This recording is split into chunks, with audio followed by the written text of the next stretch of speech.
General guidelines, please make sure your mobile phones are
Ukraine War, Actors, Endgame, Strategies and Issues, organized by National Institute of Advanced Studies in collaboration with Department of Political Science, Madras Christian College, and the Department of International Relations, Maharajas College, University of Mysore. The discourse today is not just an academic endeavor, but a significant reflection on global geopolitics, its ramification, and its ever-evolving impact. We are privileged to have a panel of eminent scholars to share their perspectives. To formally welcome this august gathering, it is my honor to invite Professor Ramya B., Associate Director, Internal Quality Assurance Cell, and Associate Professor, Department of History, Christu Jayanti College.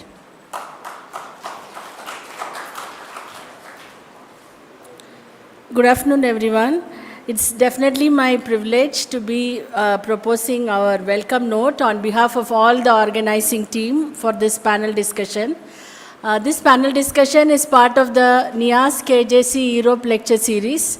This is number 27 in the series. So today is the third year commemoration of, or I should not say commemoration, third year of completion of the Ukraine war. So we wanted to have a panel discussion as proposed by Professor Subhachandran to discuss about what are the emerging issues and how the end game is going to be. So I am definitely honored to be the co-host of this program.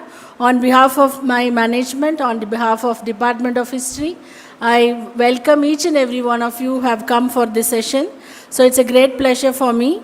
This event is a definite collaborative win for Professor Subhachandran and his IR network.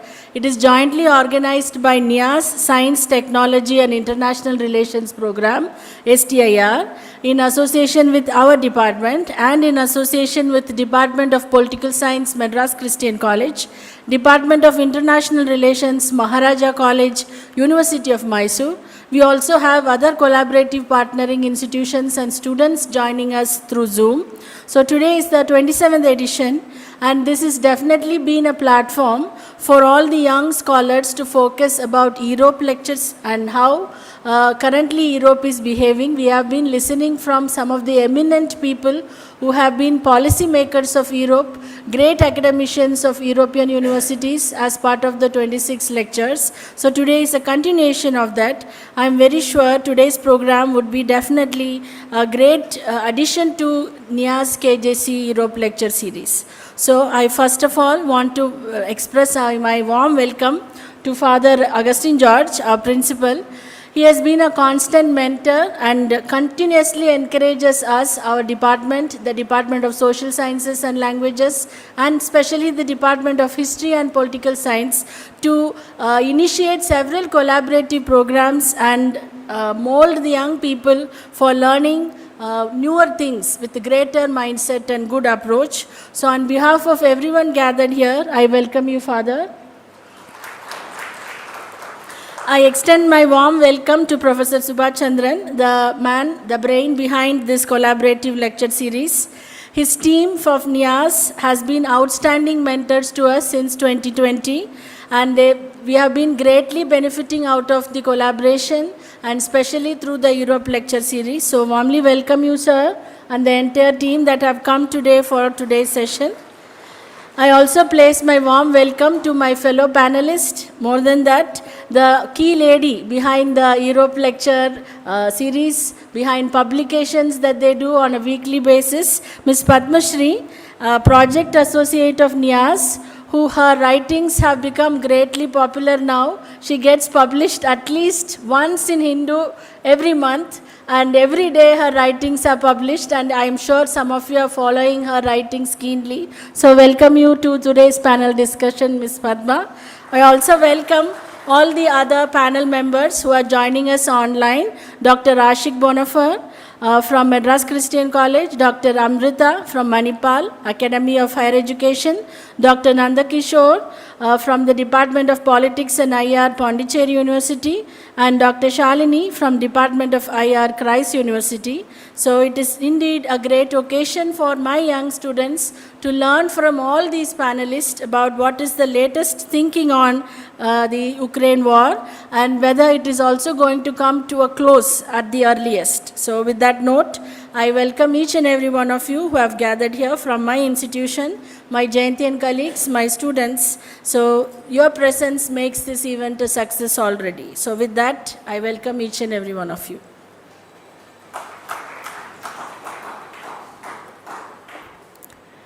Professor Ramya is a stalwart in academia, seamlessly balancing her roles within the Department of History and Internal Quality Assurance Cell. Her energy and passion for academic excellence are truly commendable. On behalf of all, we welcome you too, ma'am. Next, I take immense pleasure in inviting Mr. R. Sridhar, Associate Professor, Department of Political Science, Madras Christian College, who has joined with us through an online mode. So I request Sir to extend his note of welcome.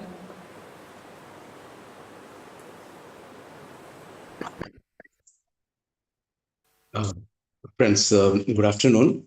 I'm Sridhar. I teach and I head the Department of Political Science, Madras Christian College. First, my greetings to Father Dr. Augustine George, Principal of Christi Jayanti College, Professor Ramya, the other dignitaries on the dais, especially Dr. Subhash Chandran, panelists who are going to talk to us today, other colleagues who are there physically and who are also joining online along with me. Friends, I'm extremely happy to share this platform with you today on behalf of the Department of Political Science, Madras Christian College. This is the first time that Madras Christian College is joining this partnership, though we have had this invitation from Dr. Subhash Chandran for quite some time. So we eagerly look forward to being a part of this academic network.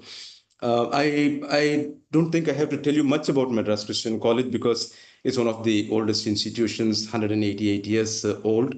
And the Department of Political Science here is a full-fledged research department with over 300 students, 12 research scholars, PhD research scholars, and 10 faculty members. And though it's a political science department, we also have a big component of international relations in our curriculum. And this partnership with the NIAS is something that we have been dreaming of for quite some time because of Dr. Raja Ramanov, the founding director of NIAS. Himself is an old student of Madras Christian College, and Dr. Subhash Chandran, who's the brain, the moving force behind these networking programs, also happens to be a very distinguished student of our own department. So having these personal connects, naturally, we were very interested in collaborating with NIAS. We have been collaborating with NIAS on and off in the past few years, but we haven't put it into a systematic partnership between the two institutions. And I think, and I hope that this will be the beginning of such a partnership with NIAS. Not only with NIAS, and through NIAS, we look forward to collaborating with institutions like Christi Jayanti College, with Maharaja's College. They're also co-hosting this event today. And the other partnering institutions that have been collaborating with the NIAS for some time. As Professor Ramya was pointing out that this is the 27th edition. So we thought it's high time that Madras Christian College should also be a part of it.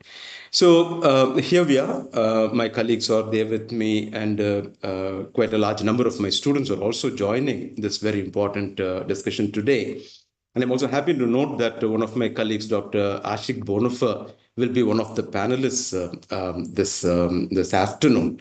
So apart from NIAS, this is my invitation to Christi Jayanti College, to Maharaja's College, to think of Madras Christian College in jointly organizing programs, collaborative research and publications. And we can have a productive partnership in the days and years to come.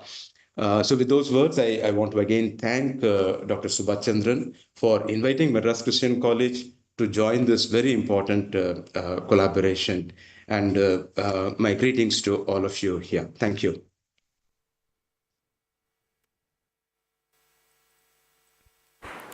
Thank you, sir. It's now my privilege to invite Reverend Father Dr. Augustine George, Principal Christi Jayanti College, Father Augustine George is a visionary academician and an inspiring leader whose guidance and unwavering support continue to shape the intellectual and moral compass of our institution. I request Father to deliver the inaugural address. Respected Shubha sir, dear Ramya ma'am, and Padma Sri, many learned professors, those coming online as the resource people from the different prestigious institutions, research scholars from NIAS, faculty members, and my dear students at NIAS-KJC College. Ramya ma'am was so particular about to be the part of this program, and he has given me the notes, okay. So I said I am okay. But what I want to say that I'm happy to see how this program is heading towards. This is the 27th in the series. But I notice more and more collaboration, more and more colleges are joining to this program, and very learned professors are coming and discussing the matter. And Shubha sir is so particular to bring the diplomas, the policy makers, sometimes the bureaucrats, sometimes the ministers, even the ministers from the abroad into this forum, and make this as somewhat impactful. It's not stopping over there, just with having this seminar or the panel discussion. Is coming out again with publishing the findings, wherein faculty members, students are very much involved. Great work from you, Subhash. Okay. This is a standing thing to remember. Whenever there is something from the NIAS, you don't come and ask me about it. Please go ahead with that, because I know the value of this program, and very well appreciated by the students as well. Some of the students have given very high comments on the program, and this is what we believe that is going to be the great the learning. I listened to Sridhar sir from MCC. Sir, we already have a professor from MCC as part of the another program in KJC. I think I talked to him. I think he's here with us today. And the same thing he pitched, talking to us as well. Why can't we go ahead with the collaborative work? NIAS-KJC College is already entered into the collaboration with many of the institutions, and we have a specific consortium also, wherein we connected with the prestigious colleges, and we are helping our faculty members and students to work more on the research aspect. Any of this kind, NIAS-KJC College is very much open. Ma'am just introduced the topic today. I think this we are not remembering the thing started 3 years back. We are not commemorating at all, but still we are concerned about 3 years of war in a particular place, how it has affected the lives of the countless people over there. For us, it's only a news. And we are happy with the news. We want to get more and more the news. But we are looking at how the peace condition in the particular region and the global regions got affected, and what actually that we can do on this matter. The vested interest of the people are actually toppling all the process in the world, wherein, at least from our side, we can also make some kind of effort to understand so that this won't be repeated in the future as well. That is the thing that we can do that part. If you look at how the world is heading towards, if you look at this kind of, let me say, the tragedies, not only in that part, tragedies are happening. Whether it is going to be Ukraine, whether it's going to be the South Asia, whether it's going to be the Palestine, or what's happening in the African countries, and even we see the displacement of the people, things are actually, we have to be concerned of all this thing, and let us work for a peaceful, not the country, a peaceful world. Some people are taking the effort on that part. Some people are taking an effort, and we are happy that is something small that we can contribute from KJC, and that is going to be the great thing. And for you, the student, this is going to be the best learning experience in all the sense. Because we are pushing the boundaries of the classroom, wherein your knowledge is, your learning is constrained with what is taught by the teachers, but you explore what is happening in the outside the classroom, where you're listening to the people, you understand the different perspective, and you are able to come out with your own views and ideas. A great learning experience, Shubha sir, I think it is happening today. Thank you for collaborating, and I thank all the partner institutions also. Joining online for this program. A best experience to all the students also who are the part of this program. Thank you all once again. Great ma'am, okay, for taking all the initiative. Okay, I think I'm very happy with the madam and the colleagues, okay, from the history department.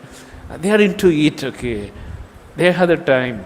Today, around 13 to 14 programs are happening in the campus. I said, okay, I'm not in a position to come, but she said, okay, without this, things is not going to start. She's very particular, and thank you for all the love and concern. Thank you all of you for inviting, for KJC as a part of that. Thank you very much. All the best.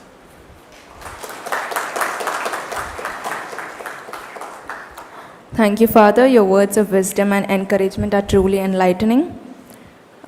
We are also privileged to have 3 of our panelists and students from 6 institutions also joining us through the online mode, enabling a versatile multi-university panel discussion. It's now time to delve into the discussion of today's discourse. I take a great pleasure in handing over the session to Professor Subha Chandran, Dean, School of Conflict and Security Studies, NIAS, to lead the panel discussion.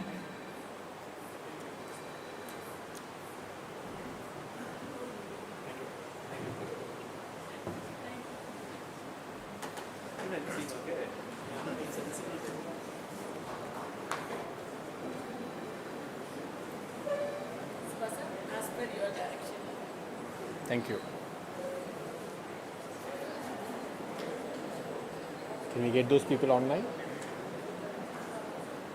No. No need for PowerPoint. Just get everyone online.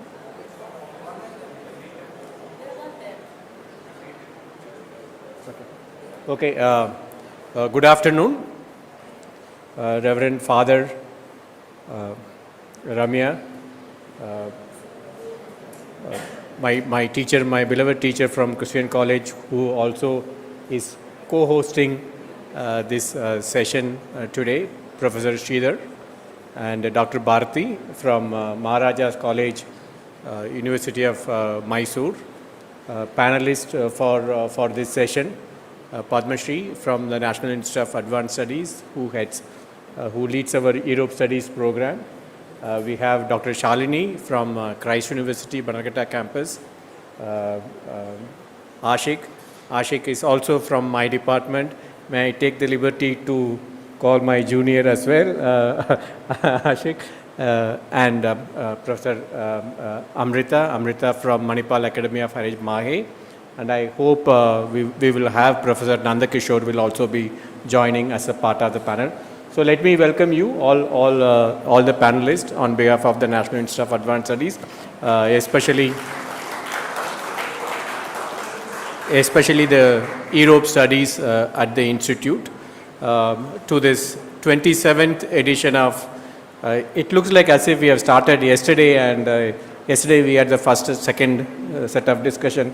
I didn't realize we have organized some 26 events. Nandakishore is there. Welcome. I welcome you, Dr. Nandakishore.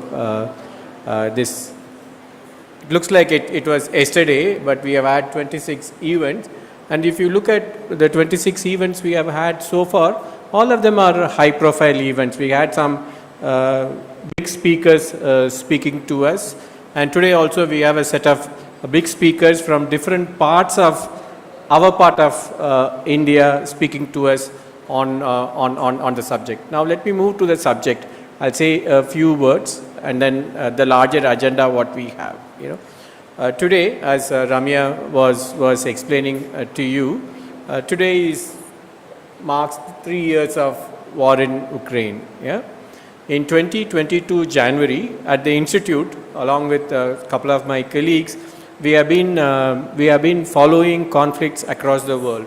So in January 2022, when we were doing what would be the major conflicts that we will face in 2022, we did not think about Ukraine at all. It was not a part of our agenda. We did not even think there would be a conflict in Ukraine in 2022. But see what happened on 24th February 2022, and then it is continuing. Yeah. Since most of you are students of history, you may have seen some of the wars in Europe lasting for 30 years. You know, we have studied that. We have seen that. Yeah. So when this war happened in 3 years before, within my team, you know, like you might have seen most of them, we had a chat and then see whether we can follow it, what is happening on a daily basis. We decided we should do kind of a daily alert on what's happening in the war. But we also had a doubt. What if after 3 weeks, 4 weeks, or after a month, we have nothing to write? You can't have a daily brief and nothing to write. But until today, Padma Shri and her team, couple of you from this department were also part of this team, who were following Ukraine on a daily basis and sending that daily alert every evening. You'll be surprised and also pained to hear not even a single day there was nothing to report. There was always something to report. That says the intensity of the war that is happening in Ukraine. You know, we were able to, it is not a proud achievement that we were writing every day. No, I hope you understand what I'm trying to tell you. But then there was something to write every day, meaning something was happening every day. And this daily alert, if you have, I'm not trying to publicize my daily alert, just telling, it looks at what happened in Ukraine that day, what are the regional developments, and what are the global developments from Ukrainian perspective, Russian perspective, and global perspective. And you will be again surprised, equally pained, to know that we had something to report on all three issues. Something was happening within Ukraine, need not necessarily a good thing to happen. You know, it's a war, so you know what was happening. And something was happening at the regional level, and something was happening at the global level. So for the last 3 years, if you look at, this should be one of the most intense contemporary war that we are witnessing. Yeah. So at the end of 3 years, the question that we are asking, we have asked our panel, are the following. I'll just come to that in a minute. So we decided at the end of 3 years to do a review of the war, and also to look at where this war is heading towards. As I told you, in 2022 January, we did not have a clue that there would be a war in Ukraine. Yeah, and as I told you, some of the wars that Europe have witnessed did not come to an end in a year or two. As we have witnessed, you know, we have seen the World War, the two World Wars originating in Europe. Even before the World Wars, we saw the 30 years war, you know, multiple wars that we have seen. These are all long-standing wars. So today, one of the main objective is not only to analyze what happened, what is happening, but also look at what would happen. So for the purpose of today's panel discussion, we have identified 6 actors. You know, obviously Ukraine, Russia, the second actor, Europe as the third actor. So we have 3 actors from the European continent and 3 actors from outside, the United States, China and East Asia, and India. So we have identified 6 actors, and we have requested 6 scholars today to comment on a set of 5 questions. I'll just talk about these 5 questions. To introduce the panel today, the first intervention will be on Ukraine. Padma Shri, she is a research associate at the National Institute of Advanced Studies. She'll be talking to us from a Ukraine's perspective. Yeah, and then we have Dr. Shalini. She is at the Christ University. She teaches at the Christ University. She will talk to us from a Russian perspective, Russia's perspective. And then we have our own Professor Ramya here. She would talk to us from Europe's perspective. And then we will move to three more actors. We have Dr. Ashik Bonifer from the Department of Political Science, Madras Christian College, talking to us from an American perspective, where does US stand? And then we have Dr. Amrita talking to us from China's position, China and East Asia. Why I mentioned China and East Asia, because North Korea has played, is playing and likely to play a major role. So we are expecting Dr. Amrita. She teaches, she's a China scholar. She teaches at the Manipal Academy of Higher Education, Mahe. She would talk to us from a China and East Asia perspective. And the last one, from where does India stand in this? We have Dr. Nandakishore. She heads the Department of Political Science and International Relations in University of Pondicherry. He would speak to us on from an Indian perspective or India's perspective. So we have 6 actors. We have requested them to address 5 questions. It may look simple, but I'm glad that they are willing to, they have agreed to address these 5 questions. One, kind of giving us a summary from these 6 actors' perspective, where does the conflict or the war stand? What are the major developments in the 3 years? You know, what is a major development for Ukraine may not be a major development for US. That's why there is so much of difference between Zelensky and Trump. Yeah. So the first question is, from each actor's perspective, what are the major developments in the last 3 years? The second question they would be addressing us is, in terms of end game, what do these 6 actors want? I'm sure you understand, as a historian, as a political scientist, and as a IR, there is always an end game. What is your objective? What do you want out of the war? So the second question they would address us is this: what is the end game? Yeah. The third question we have asked them to address, if A is the end game, what strategies they have adopted to achieve that end game. So they would give us a critique of the strategies that these actors have engaged in. The fourth question that they would address is, okay, if this is the end game, these are the strategies, 3 years down the lane, where do these countries stand? You know, have I achieved what I wanted to achieve? Halfway through, this is not what I wanted, I'm nowhere near my end game. So we will ask the panel to address, where do the war stand today? And the fifth question, this is precisely the most important one, because we also want to know how this will go ahead. What next in the war? So we have asked them to address, from these actors' perspective, where would the next, what would be the next development in the war? Yeah? We may not know, you know, a month before, we were all expecting, before Trump became the president, that the war would last for some time. We did not expect.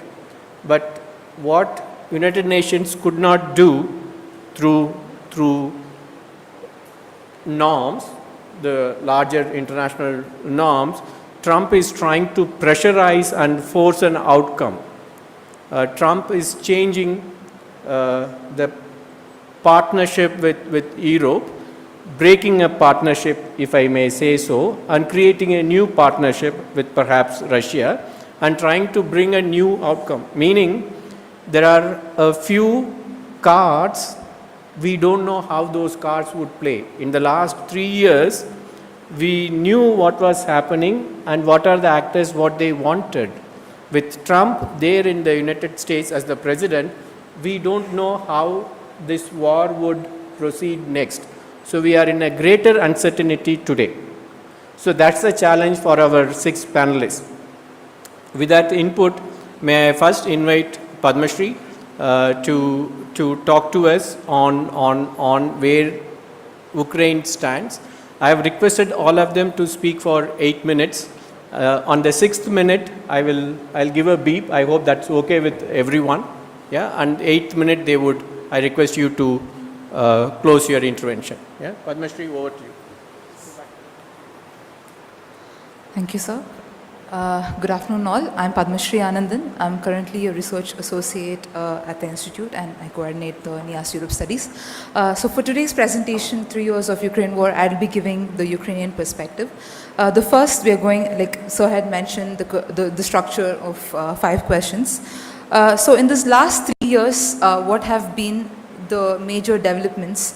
So, and I've split it year-wise. The first one in 2022, within the first 5 days of the Ukraine war, Russia occupies Ukraine almost more than 100,000 kilometers, the inverted sea of the Ukraine map, if you can look into your mobile phones later. And after this 5 days, the 3 years goes by and Russia still holds 90,000 square kilometers of Ukraine. This includes Donetsk, Luhansk, Donbas, and some parts of southern Ukraine. The second major development in 2022 to look at is there was only one successful counteroffensive of Ukraine, which was the winter counteroffensive, where it pushed back Russia in the Kherson, which is again located in the eastern Ukraine.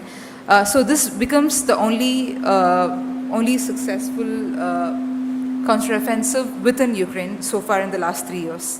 So this counteroffensive was able to, Ukraine was able to succeed because in the initial months of the Ukraine war, it was given only low to short range of weapons. And only later, like almost 3 to 6 months, where the West started to realize that Russia does have a stronger military front, and they start to give more mid-range and advanced set of weapons, but this still stays on the ground level. So these are the 2 major developments from 2022. Whereas 2023 for Ukraine, it can be seen as the longest drag or with a failed spring counteroffensive. So throughout the year, Ukraine tries to win back West support to get high range of ground weapons and also starts to ask for aerial weapons. But the time taken to deliver those weapons by the West takes so much of loss on the Ukrainian side that they are not able to launch a successful counteroffensive, which is the failed spring counteroffensive. And there are 2 exhaustive battles that happens in 2023, the Battle of Bakhmut and a continuation of the Battle of Avdiivka that goes into 2024, where Ukraine and Russia battle out the personnel and weapons, and yet Russia still gains ground. 2024 would be a new turn in the war in Ukraine, especially on ground, where the way of attacks or the way of targeting by Ukraine and Russia becomes more tactical. By Ukraine, they in the duration of 2023, by end of 2023, US and Europe are able to deliver more aerial weapon systems, which results in Ukraine launching more further attacks into eastern Ukraine. That happens throughout 2024, and especially targeting the oil facilities and military hubs of Russia. Whereas Russia, it's also on the other side going through the exhaustion of personnel and weapons, which tries to subside with support from North Korea and Iran, and it also making advances on the ground. It starts to tactically target the communication hubs, the infrastructure facilities, and also residential buildings of Ukraine. So 2024 is seen more of the year of tactical targeting, and there is a minor counteroffensive that's been launched by Ukraine into Kursk with a scope that it could have a gaining ground on the negotiation table, but it was not successful. So these are the overall developments, the major developments. What is the end game, or how has it changed during the last 3 years? The first one would be there is initial strengthening of Ukraine's arsenal to counter Russia and push back outside Ukraine. So this was the first aim that was kept by Ukraine in the first initial year. Later, Ukraine starts to see that Russia is in a very strong offensive mode, and it starts to go diplomatically, trying to vouch to EU and NATO's membership, so that to secure its place in the future and to stop Russia attacking Ukraine in the future. The third one is the third endgame it sees is like I said, mentioned before, the offensive into Ukraine to position itself in exchange of Donbas. But again, this was quite out of the balance. And lastly, as of today's update, Zelensky still says that with membership of NATO, at least not EU, even with the membership of NATO, Ukraine would still secure its sovereignty even after the war in the future. What have been the strategies of Ukraine in this last 3 years? The first one all of us came to know is the grand gestures and the everyday night video addresses of Zelensky, where it was hitting all over the social media. But somehow this did help Ukraine garnering support from the Europe and West in terms of weapon support. But as far as the West, the strategy to not escalate the war and try to just keep supplying Ukraine with the enough amount just continued till the 3 years. And the next would be the regional diplomacy and external diplomacy. With every counterattacks, with every advances that were being made by Russia, Ukraine continued to demand more for advanced weapon systems. So it was able to achieve from just starting with just low range, just protective gears, to at the end it was able to get advanced aerial weapon systems from Germany and UK. In terms of external diplomacy, we did see a lot of international visits by Zelensky going and meeting leaders of Saudi Arabia, UAE, South Korea, and even East Asian countries in hope that there will be some sort of military support or even some support at the peace table. But yet again, they did not materialize. And lastly, the peace initiatives. So before the war started, there were a lot of push from the European side to not let the war start. But as soon as the war started, it was just by default, they were just starting to supply weapons, and it was going with a routine. And only in the last 1 year, there have been more focus, like we can see from the Switzerland Peace Summit, and Zelensky's initiating of the peace formula. So until then, Ukraine's strategy has always been on pushing back Russia outside its territory, or securing its position in the EU or the NATO. The fourth question on where does the conflict stand at the end of 3 years of Ukraine? For Ukraine, especially with Trump coming back, the negotiation has sided not in its favor. And so far, the efforts taken by the Europe, let it be in terms of negotiation, let it be in terms of military, it has not given any solid support for Ukraine to have a strong position on ground or nor on the table. Therefore, the conflict now is left to the US to dominate the position and decide the future of Ukraine. The last one would be what is next as the war enters the fourth year for Ukraine. I'll give it on three grounds. First is from the war, like what has happened so far. There have been massive human losses and infrastructure losses, and there have been assurances and financial aid from the Europe on reconstruction of the Ukraine. But we are completely not sure how far it's going to take and how far the country is going to see a better economic performance in the coming years. And on ground especially, like I mentioned in the starting of the presentation, when the Russia started with more than 100,000, it still is in a good position holding 90,000 kilometers. So that definitely shows that Ukraine would have to make a compensation and should probably let go of Donbas. The last one is, the second one is on the diplomacy. The scope of the EU, the scope of Ukraine joining the EU or NATO is again stands far. We can see throughout these 3 years there have been a number of summits that have been held amongst the NATO allies and the European leaders, but there is already a division, internal division that's happening in the EU. We also saw the shift of the political shift, right, that's happening in the Europe.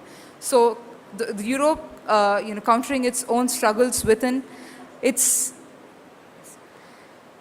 countering its own problems within and the divisions across, the diplomacy strategy that was pursued by the Ukraine has failed, and it's Ukraine's future into EU or NATO stands quite far.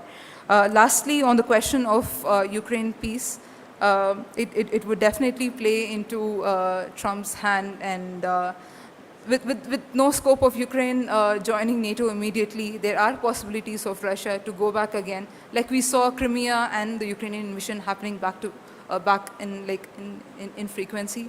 There are chances of this happening again. Thank you.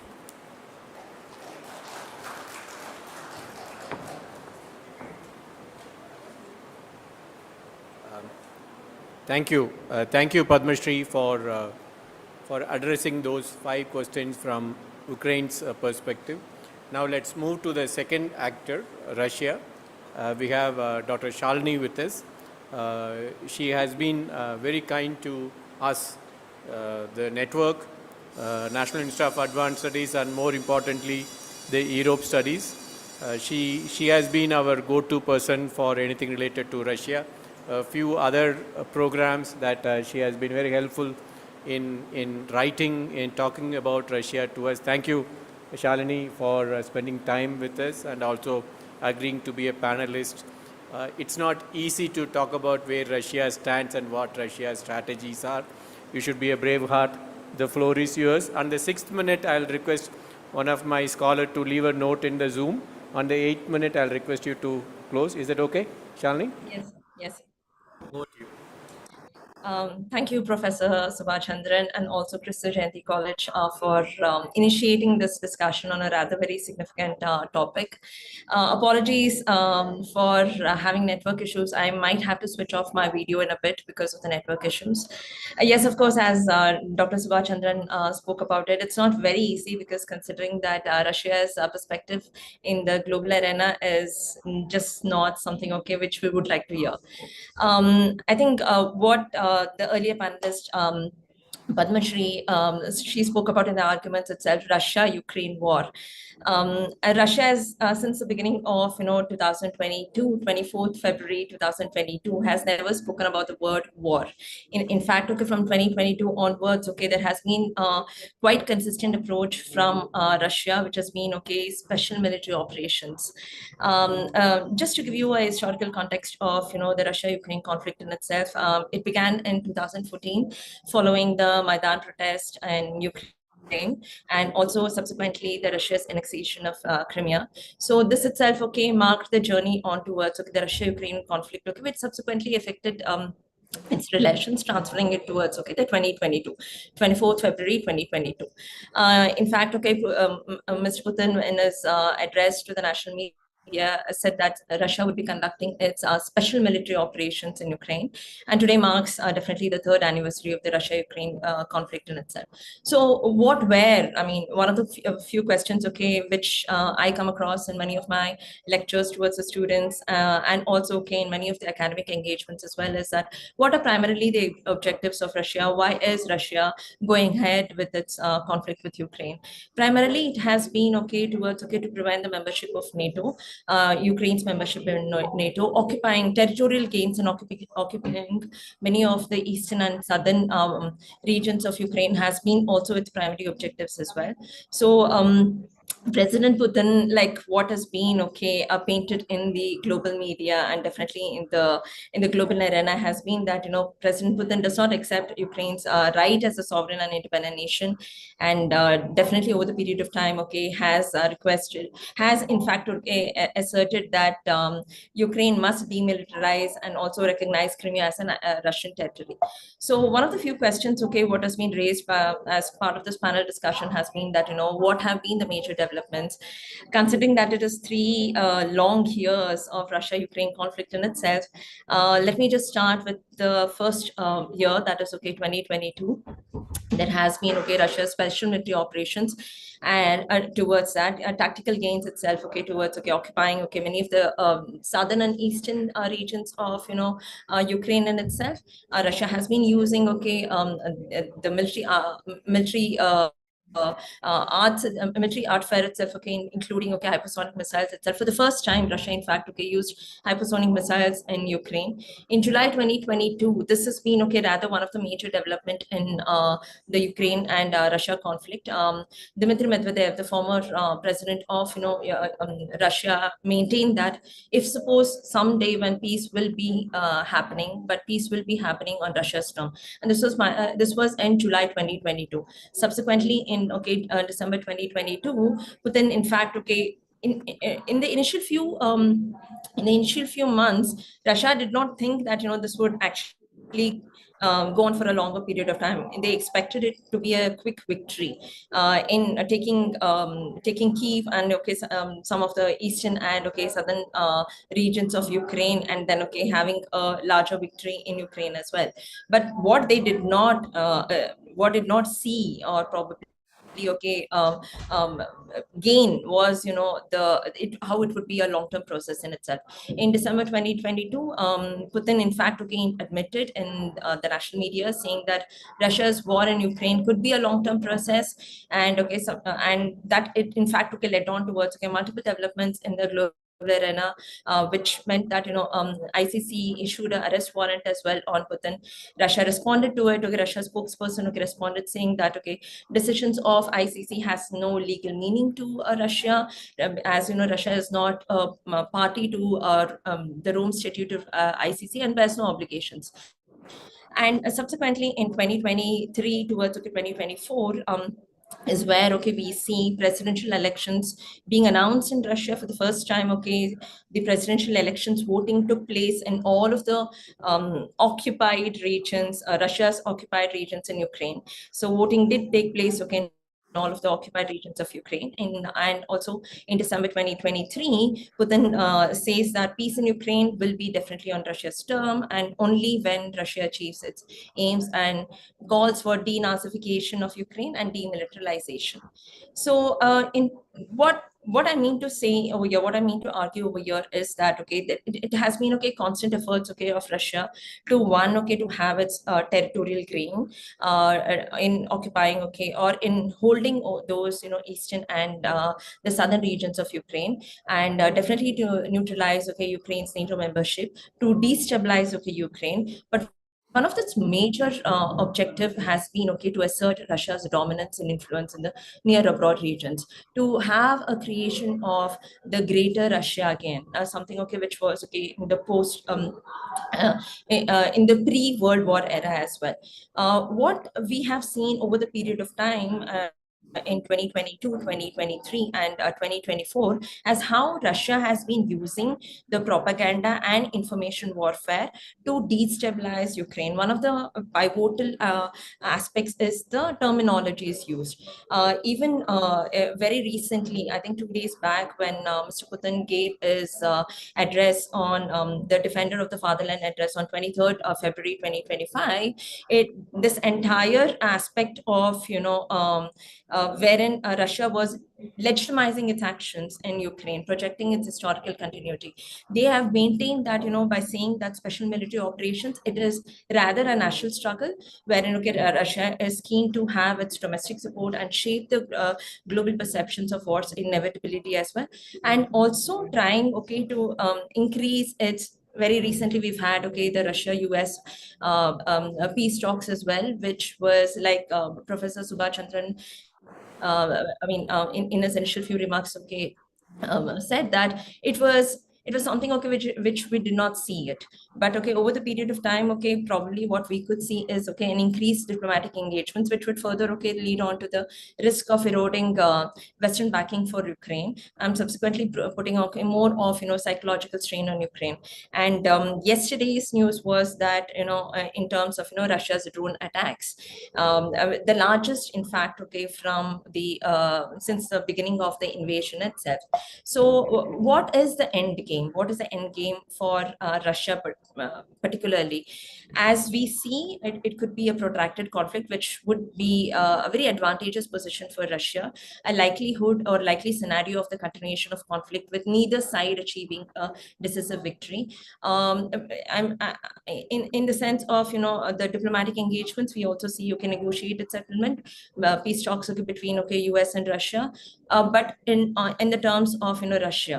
So Russia probably will seek a significant political influence over Ukraine, maintain control over its occupied regions as well.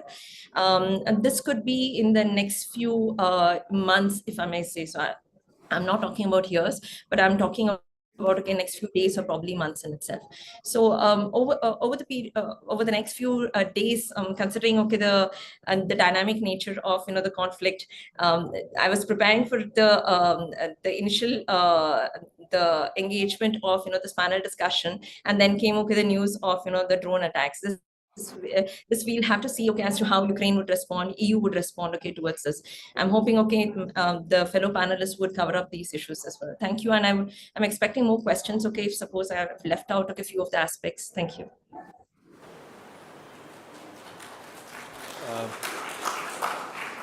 Thank you. Thank you, Dr. Shalini. I don't know whether you can hear the big round of applause here in the auditorium here. Thank you for that note. Now let's move to the third actor, Europe. We have none other than our own Professor Ramya talking to us on Europe. Ramya has also been kind, not only in terms of collaborating with us, multiple events, but also contributing substantially, whether it was the Europe conclave that we had or the other initiative that we worked on today in history.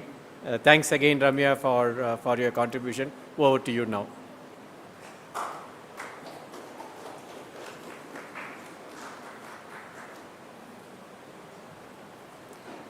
Good afternoon, everyone. My biggest advantage is I'm here directly in front of you all, but I know I am the last one to claim any expertise on this subject matter. I'm just speaking on behalf of what is my understanding of the situation from the perspective of Europe. So according to me, what are the major developments in the last 3 years of the war? So the conflict that began has radically transformed the way in which Europe started to look at itself. So that is one of the biggest change I would like to say. It has clearly accelerated tensions that were there between Russia and Europe. It has also highlighted a lot of vulnerabilities within European defense strategies, the complexity with which Europe was before the war and currently how they are dealing with the war situation has definitely changed. Because of the Ukraine war, Europe got greatly affected by influx of refugees, disruption of energy supplies, and it also had unprecedented sanctions has been imposed on Russia, but still it did not work out the way in which Europe was expecting to work out. So the war actually poses several other humanitarian questions also in Europe, whether the shift in the approach, that is towards arms industry or the needs of weaponization, is compromising other developmental needs of Europe, including fulfillment of sustainable development goals or the needs of the labor. So these are some of the serious challenges that Europe is facing because of the war. The conflict definitely boosted or reinvigorated NATO as an agency, and NATO started to shift its focus towards strengthening its military presence in Eastern Europe. It had allowed the entry of Finland and Sweden in 2023, so they joined NATO, and it has also increased deterrence against Russia, and NATO's presence in Eastern Europe has greatly expanded in the Baltic region. And we can also say that public opinion in Europe largely supports Ukrainian cause. They call it as a war. They have no doubts in their mind. Europe considers this as a war by Russia against Ukraine. But still, there is a kind of division within some of the European states. This war has also empowered Central and Eastern European states within the EU. It has reignited debates about the enlargement of European Union. European Union had closed its boundaries with Russia at the same time has enhanced its dealings with Ukraine, but it also reflects more of a regulatory approach rather than capacity building of Eastern European states or Central European states. And when we come to South European countries, Italy or Spain, Portugal and Greece had strongly condemned Russian invasion in Ukraine. They have also provided a lot of assistance to Ukraine, prioritizing humanitarian or financial support. They also gave lethal weapons assistance, but in a limited way. They have accepted large number of Ukrainian refugees that have also created in-house debate in the country among how Russia is influencing domestic policy. So since the start of Russian aggression, EU and its member states have provided 134 billion euros in support for Ukraine and its people. Between 22 and 25, EU has also given 28.2 billion euros in EU macro financial assistance program. They've also provided loans and grants, and they've also suspended short-term financial relief that has to be paid back, and they've also begun to finance Ukraine's immediate needs. They're also providing Ukraine and some few other countries which are conflict zones like Moldova, suspension of import duties and quotas. So these measures have been consistently taken by EU for the last 3 years, and they have recently been renewed in June 25 also for Ukraine. So this is all creating a kind of financial burden for EU that is forcing EU to look at its own administration. The conflict has caused disruptions in the supply chain management. So therefore, EU also is looking at how to revise or renew its supply chains. So it has also created a lot of changes in the energy requirements or food prices. Around 8.1% inflation rate is seen in the present Euro region. So that way, we can see that Europe was definitely affected by the Ukraine war in the last 3 years. So what's the end game? Has it changed in the last 3 years? So from Europe's perspective, the desired end game has shifted significantly from 22. So in 22, the primary goal was to prevent Ukrainians' collapse. So their immediate agenda was that, and they wanted to maintain Europe's security. So the strategy adopted by Europe was to provide massive military aid and support for Ukraine and sanctions against Russia. And they had some hope of pushing back Russia into a strategic defeat. But by 2023, it looked as if the sanctions are not working as they expected. Military and economic realities have already set in, and it looks like some kind of stalemate. And war fatigue was also caused by inflation, energy crisis, economic strain. Therefore, multiple public opinions began to emerge within European states. So currently, one can see there is a kind of division among the European countries itself. There is a definite uncertainty about what US would do and whether US commitment of any kind of support would continue henceforth. And Europe is also currently facing military production challenges. So therefore, they have realized they need to work on their military production, or should they aim for some kind of sustenance or autonomy in their military production without depending upon USA. So what's next for Europe? There are several challenges, there are several strategic decisions, but they want to continue to support Ukraine very strongly. Europe is definitely scaling up its defense production, and they want to keep up the supplies that they are doing to Ukraine, and they also want to maintain their military readiness as well. New EU defense industry policy has been announced. For example, European Defense Industrial Strategy has been come out. And they are also having certain proposals by 2030, how Europe will be dependent on itself rather than from any other outside country. And Eastern Europe wants to continue full support for Ukraine. Voters in countries like Germany, France, or Italy are also demanding that they should prioritize domestic spending over foreign aid or military aid. So right-wing nationalist parties are also rise in certain countries, and they are also arguing paying money to Ukraine is wasting taxpayers' money. focus on domestic issue. This war is US problem, not Europe's problem. And Germany also had seen the rise of far-right party. They have also criticized Ukraine's aid. And France, we have seen Marine Le Pen's party had opposed unlimited military support. Italy and Slovakia has already slowed down their aid due to political changes. And Hungary's prime minister has repeatedly delayed or blocked several measures that have been introduced in European Union favoring Ukraine, citing national interest. So we can clearly see present there is a clear division among the European countries, and they are asking themselves several questions. Can Europe defend Ukraine without American military aid?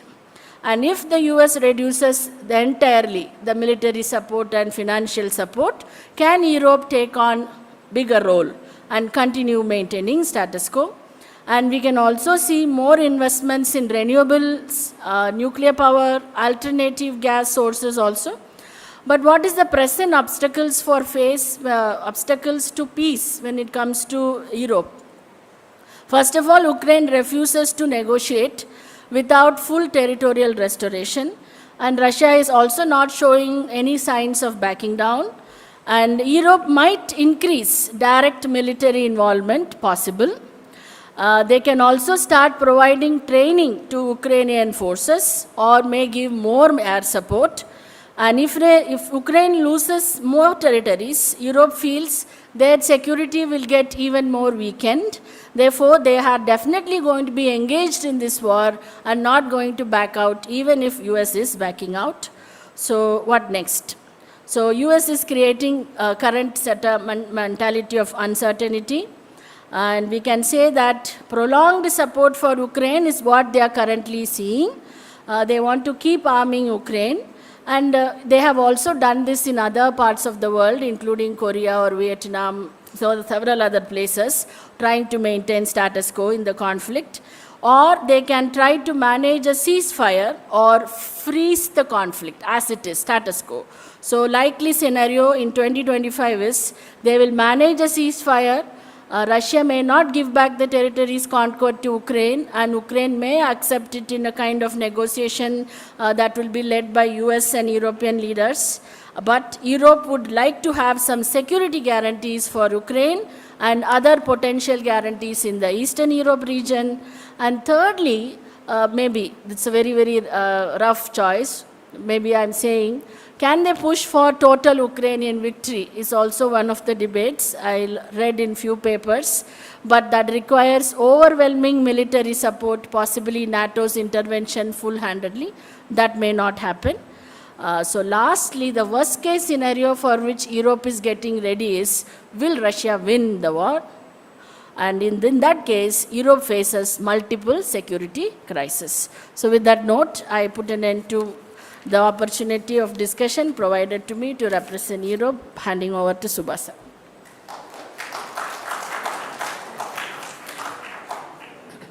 Thank you, Ramya. It's not easy to be in Europe's shoes today. Ukraine, with a mind of its own, an aggressive Russia, and an unreliable United States, and a divided Europe within. So it's not easy to be in Europe's shoes. Now let's move to three more actors outside the continent. We will start with where the US stands. What would be the US endgame and strategies? Yeah. Now I have Dr. Ashik. Thank you, Ashik. It's not easy to speak about the US, especially even the Americans do not know which side they are going.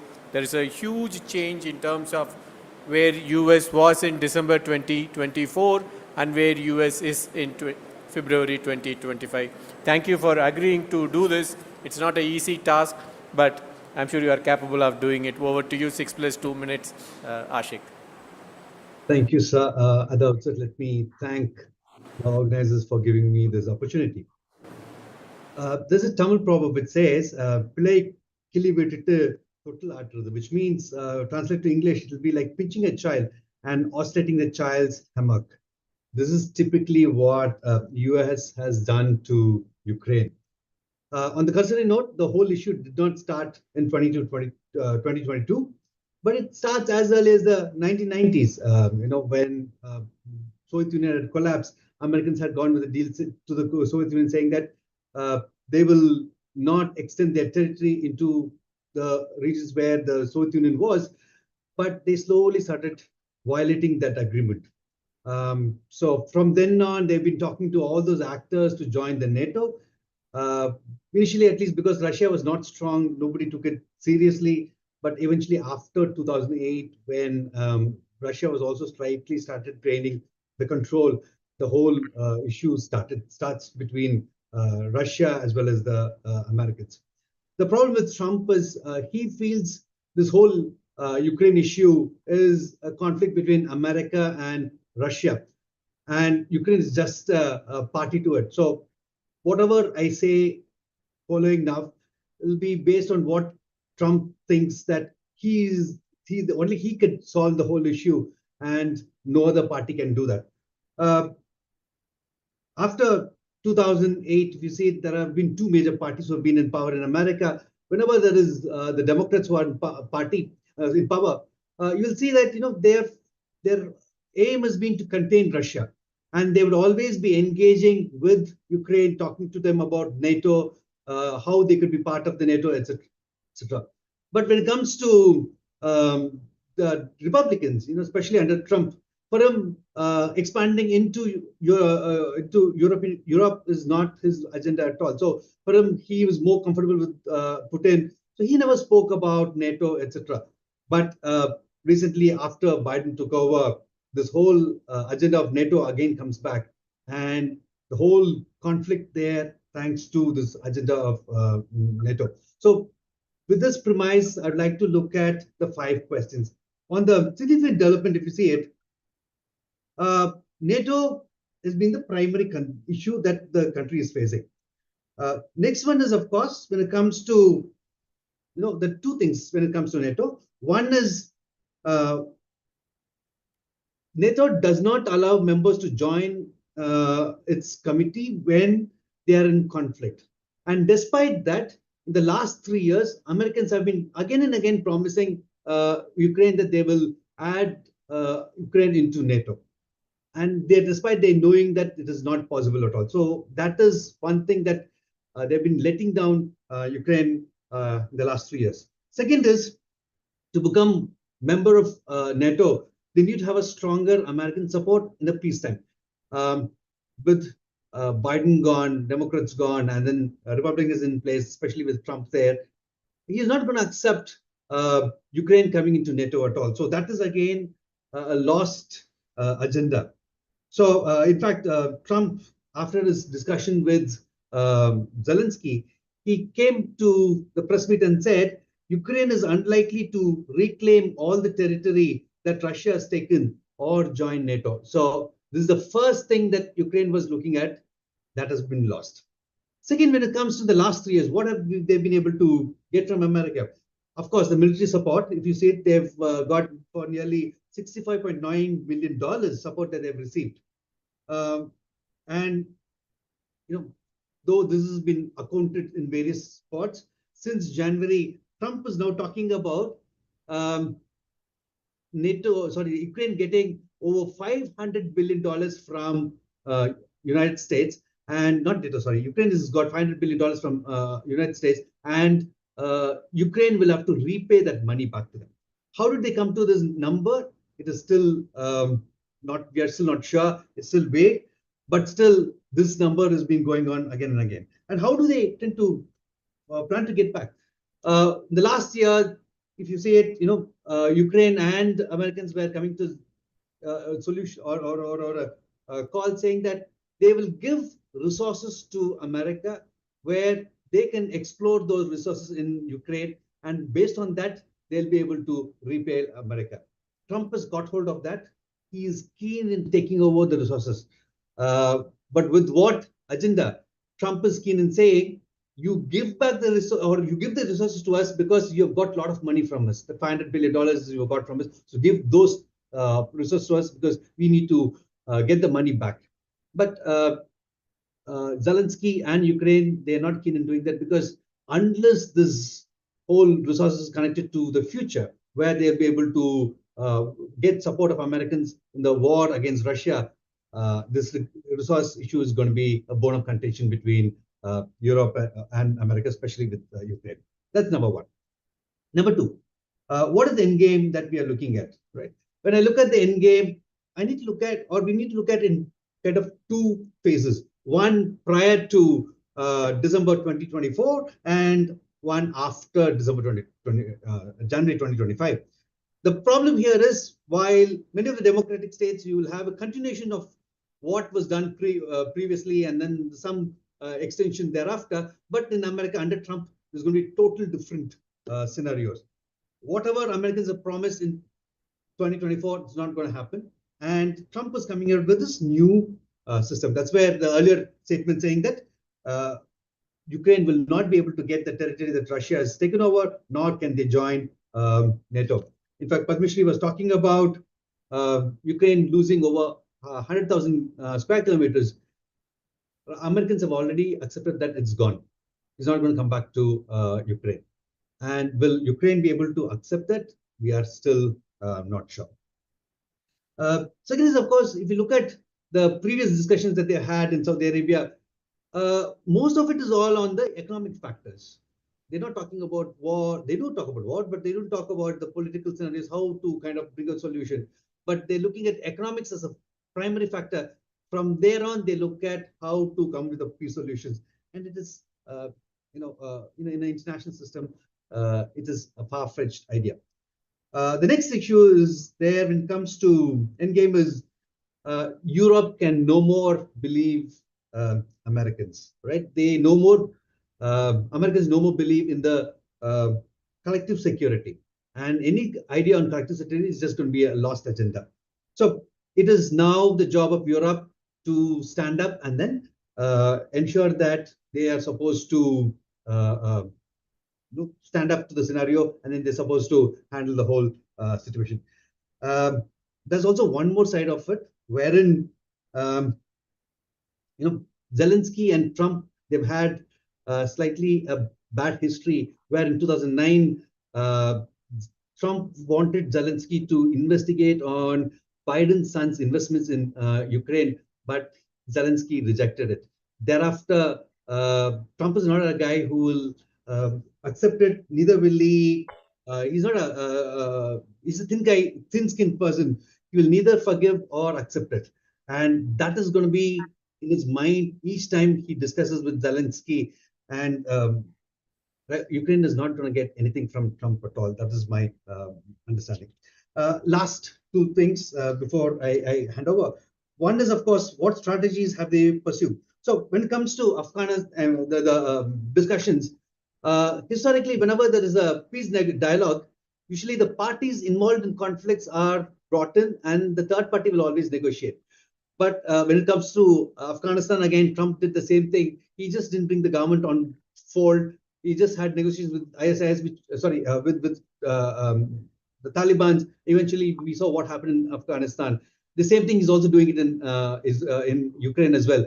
He wants to have discussions with Russia because he thinks that only Americans can solve the problem, and he's not even bothered about the people who are directly in the field.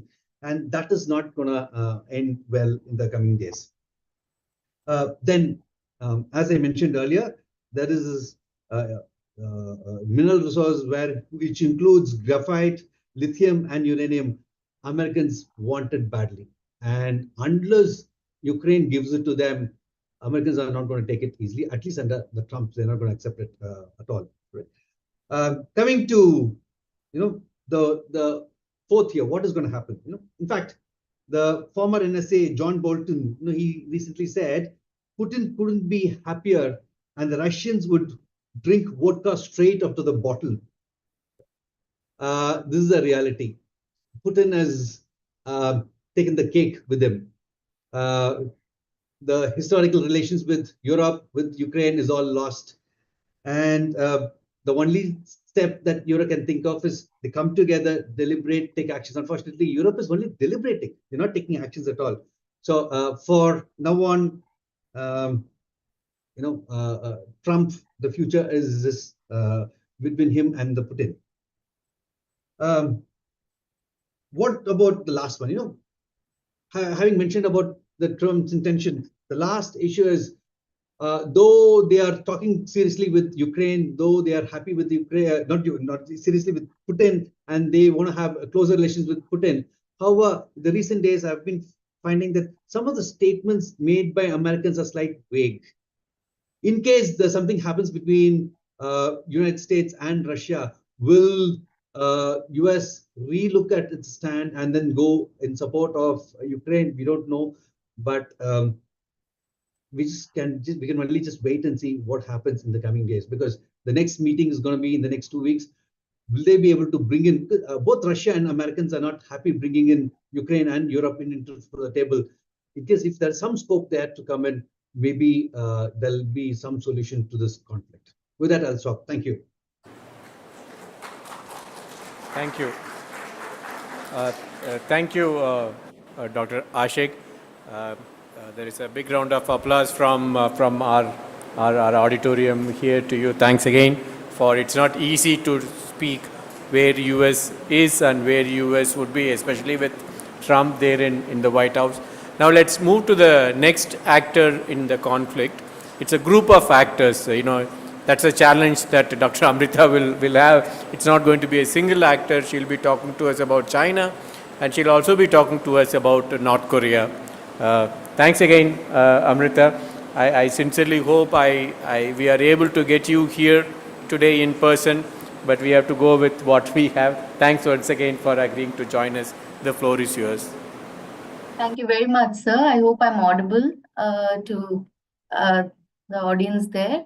At the very outset, I'm very grateful to Subha sir and NIAS and KJC and all the other partnering institutions for this discussion, and my compliments to this 27th lecture series on the theme of Europe, larger Europe talks. As I've been given the task of deliberating on China and East Asia at large, however, I would rather restrict my talk to China in particular, and in the interest of time, I'll touch upon North Korea in the discussions, but largely restrict to China in this next 8 minutes that I've been given. Now, of the 5 questions, the first thing, major developments, I would like to interpret it in terms of how China, what are the developments we see from Chinese side? Because one thing we, while we see the parallels or the dynamics, how it unfolded in Europe in the backdrop of Russia-Ukraine war, the other major development has been this closer ties between China and Russia, which has been closely watched and is of specific interest to India and to the United States. Now, to club question 1 and 3, I'll club it together. And in my view, when I look at this war and the way China has positioned itself in the last 3 years, we see China being watchful, China being cautionary, and yet China wanting to be an important stakeholder in this Russia-Ukraine war. So how China has achieved it is under various mechanisms or strategies, as we say. First and foremost has been its diplomatic initiatives. As we see right from the start, China has not condemned Russia, instead adopted neutrality and consistently positioned itself as a potential mediator in the Russia-Ukraine war. However, on the other end, while China's neutrality can be clubbed that, India also took a neutral position. But here the twist lies that China's neutrality did come with certain, certain exceptions. Firstly, unlike India, China has condemned US. It came out with a position paper, first of its kind, called US Hegemony and Its Perils. Then it also came out with the only country to come out with a 12-point peace plan in 2023 and advocating for negotiations. Now, amidst this time, we are seeing the diplomatic entente, that is the Xi-Putin leadership angle, also taking a lot of mileage, because amidst these 3 years, there have been 4 exchanges between Xi Jinping and Vladimir Putin, both bilaterally and multilaterally. Just prior few days prior to the Russia's so-called special operations in Ukraine, Putin had visited Xi Jinping in Beijing, and they came up with that joint statement, which had this famous line of no limits to their partnership.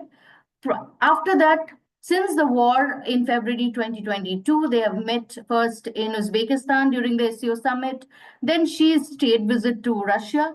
The first foreign visit she took after this entire pandemic thing was to Russia in March 2023, then Putin's visit to China in May 2024, and finally last year, the Kazan BRICS summit in October 2024. So throughout this, we are seeing that there has been a lot of exchanges, diplomatic exchanges between these two countries, and especially there has been a strong leadership exchange, which pivots this entire Chinese interest into the Russia-Ukraine war.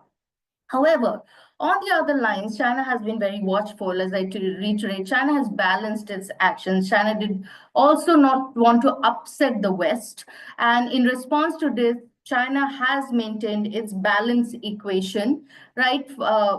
As well as playing on its own, economic interests. Like if you see the pan of war, the bilateral trade between both the two nations, that is China and Russia, has skyrocketed now to 240 odd billions with the surcharge, which was just 147 billion in 2021. It's a huge jump, and much of this jump is again a favoring Chinese, a favorable trade towards China, given Chinese exports of vehicles or machinery, high-tech products to Russia in this span of the last 3 years, as we see. And additionally, China has also increased its purchases of Russian energy resources, providing that, economic lifeline to Russia amidst being sanctioned by the Western countries. And last but not the least, the boost to the strategic partnership. To tell you, they are not treaty allies, but this new template of no limits partnership has actually has caught the eye or attention. No, however, no one knows what to fit in or how to define it, but the way it emerged, like in the current circumstances or in the future to come, is a need of the hour. But what this Russia-Ukraine conflict has done, it has catalyzed a closer alignment between China and Russia, as both nations seek to counterbalance the United States' influence.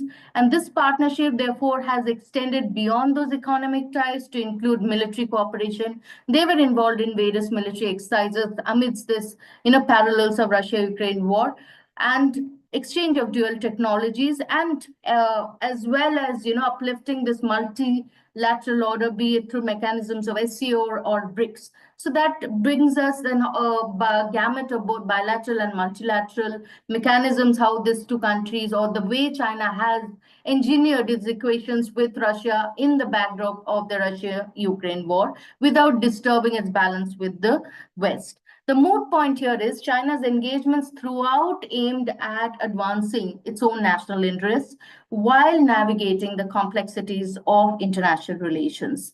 Now, on the sidelines, let me give you a picture of how North Korea, the other actor from East Asia, who has caught the eye. Now, North Korea has always treated as in isolation as a pariah state, but amidst this war, we are seeing the surge or emergence of North Korea as, one of wanting to be a actor, or be gaining that attention that it can play a key role. Firstly, it has backed Russia politically. So that is one clear standing. Unlike China has not backed Russia politically because China has adopted neutrality. North Korea has recognized Russia's occupied territory. It's the only country to do it, and it is, it's on in letters, and it has put self forward without, even a second thought, that because it's already operating in that mindset, providing military aid, not just in terms of artillery shells and missiles, but also in terms of, manpower. That is something which is game changer. I need to look at that. North Korea also wants to be involved into an international war. So that's coming out of its closet. And then closer diplomatic ties, of course, with Vladimir Putin, because he visited Russia in September 2023, and finally condemning the Western military support to Ukraine. So more or less, we are seeing a parallel in between the way China and North Korea, as their convergences, but also big divergences. Now, coming to the Chinese end game for the Russia-Ukraine war. Now, as I had heard all my other fellow panelists. Now, when it comes to China, its endgame, the way it sees the endgame, it's shaped by its broader geopolitical, economic, and strategic interests. First and foremost, preventing a Russia collapse is in the interest of China. So therefore, it has done it by strengthening Russia and not weakening Russia. Through its support, avoiding a direct confrontation with the West, strengthening its role as a global power broker, that through its constant positioning of itself as a potential peacemaker by its 12-point peace plan, the only country to do so, expanding economic influence, and testing Western resolve and military strategy. Here I want to draw your attention. Why is it? Because there's a direct correlation it is drawing to the Taiwan scenario. China, being a very keen observer, draws lessons and applies that, what will be the West's reactions if a similar kind of scenario we are seeing unfolding in Taiwan. So that's a close watch that China has done. So finally, if I say a goal, it is more of a control and a long-term resolution that China is looking at, whereas the ideal outcome for China would be a frozen conflict or a negotiated settlement that perseveres Russia's strategic strength. It doesn't want to see a weak Russia in that sphere because it's not in the interest of China. So its endgame is to maintain balance by supporting Russia enough to prevent its collapse, avoiding a Western backlash that is towards itself, and using the war to strengthen its own global standing. So what next? If I have to end it in this way, China is watching the US policy under Trump 2.0. I think the Trump position has made it easier for China because it falls into the rubric of, settlement, because China has welcomed all the peace efforts in the Ukraine crisis right from February 18th meeting between US and Russia, and recently at the G20 summit itself, which was held on February 20th, China has openly bidded in support for US President Donald Trump's bid to strike a deal with Russia to end the war in Ukraine. But what we are seeing after this, China is closely monitoring the Washington's position, given its strong support to Ukraine. Will it pivot the focus more on China? So it's watching. The more it draws the attention of Ukraine, China has its own concern that it might give an attention back to China and China's position. So a less focused US means China gains more freedom of action. Therefore, if I have to draw a learning in terms of its area of influence or interest, that is Taiwan and South China Sea. So that's the parallels, I think, so how China is drawing. I would like to rest my case here and take it further in the discussions ahead. Thank you. Josh, for that note. A big round of applause. I don't know whether you can hear from our part of, from here in Kristu Jayanti College. Thank you. Now let's move to the last intervention and the last actor. Where does India stand here in this entire spectrum of developments that have been happening? What are India's objectives, India's strategies, and India's endgames? Let's welcome Dr. Nandkishore to speak to us on India.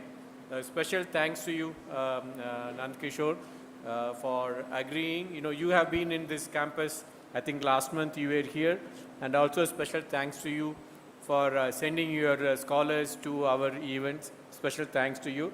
Now the floor is yours. Over to you, Nandkishore.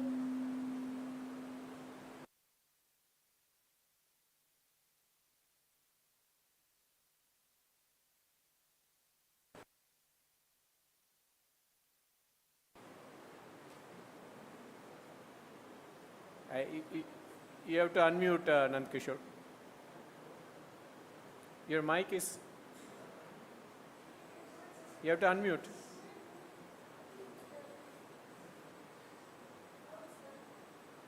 No? Yeah, go ahead. Yeah, because I'm sorry, because the host had we can hear blocked you. the... Yeah, am I audible? We can hear you. Go ahead. Yeah, I could not unmute myself because I think it was in the hands of the organizers. But nevertheless, thanks for having me here. Thanks to Professor Subha for pitching in and then having all of us here, and to the people at the Kristu Jayanti. I've been there, my good friends, Dr. Preeta and few others. It's always a pleasure to be here. Without wasting much time, let me deliberate on the 5 questions that Subha has asked each one of us to speak about. The first question is major developments, rather than because everybody has given invariably the major developments have been one or the other way. Looking at from Indian perspective also, in the interest of the students, just to theorize a little about, and then I'll not spend much time on this, but simply I'll try to look at from maybe, let's say, from classical geopolitics. If you look in, there's something called as a heartland theory. It argues the control over Eastern Europe and the Eurasian heartland, that is Russia and Central Asia, which is key to global dominance. Now, what is in this scenario? Russia sees Ukraine as an essential in securing its western flank and preventing NATO's encroachment. Now, losing Ukraine to West would weaken Russia's strategic depth in its control over the Eurasian landmass. That's one of the ways of actually looking at how the developments have been. Second is, there is another scholar by name Nicholas Spikeman. Spikeman essentially talks about something called as the rimland theory, where he encounters or he counters Mackinder by emphasizing the control of rimland, that is Eastern Europe, West Asia, South Asia, and all these things as more important than heartland. If you look in from that perspective, how India can actually visualize what's happening there, Ukraine lies in the rimland and acts as a buffer between Russia and the NATO. The US and the NATO support Ukraine to prevent Russian dominance over Eastern Europe, in line with what Spikeman believed essentially as who controls the rimland rules Eurasia. There is also something called as the organic state theory, that's Ratzel's theory. If we use that and understand India's understanding about the whole Russia-Ukraine scenario, Russia sees this as an absorption or control of Ukraine as part of its natural territorial growth, much like historical expansionist powers. And the annexation of Crimea from 2014 itself, not 2022, that we are trying to look at, the ongoing war will fit into this particular theory of territorial expansion, which is essentially for survival. This is how they talk about. Now, that's a understanding that I'm giving because there is no greater other sort of understanding, because we have the end game component and also what are the strategies that we have pursued. That's where I'll be speaking a little more about India. And the end game part, if you look in, Prime Minister Modi's historic visit to both Kyiv and Moscow in 2024, mid-2024, exemplify India's commitment to fostering the peace. This engagement aimed at strengthening bilateral relations and also explore avenues of conflict resolution, because I don't think anybody else has been in this position where both the conflicting parties are okay for an intervention. That's perhaps only with India. Now, that's exactly where India is seeing this as an end game. But the problem is also any side it takes, it can backfire. It can be very problematic. India is trying to hold that diplomatic language on the one hand, not allowing someone else to condemn Russia. On the other hand, it itself also doesn't support Ukraine directly by condemning someone else. Now, this is very tricky, but at the same time, perhaps the only country in the world that has got this specific task or a specific position that has not been conferred on anybody else.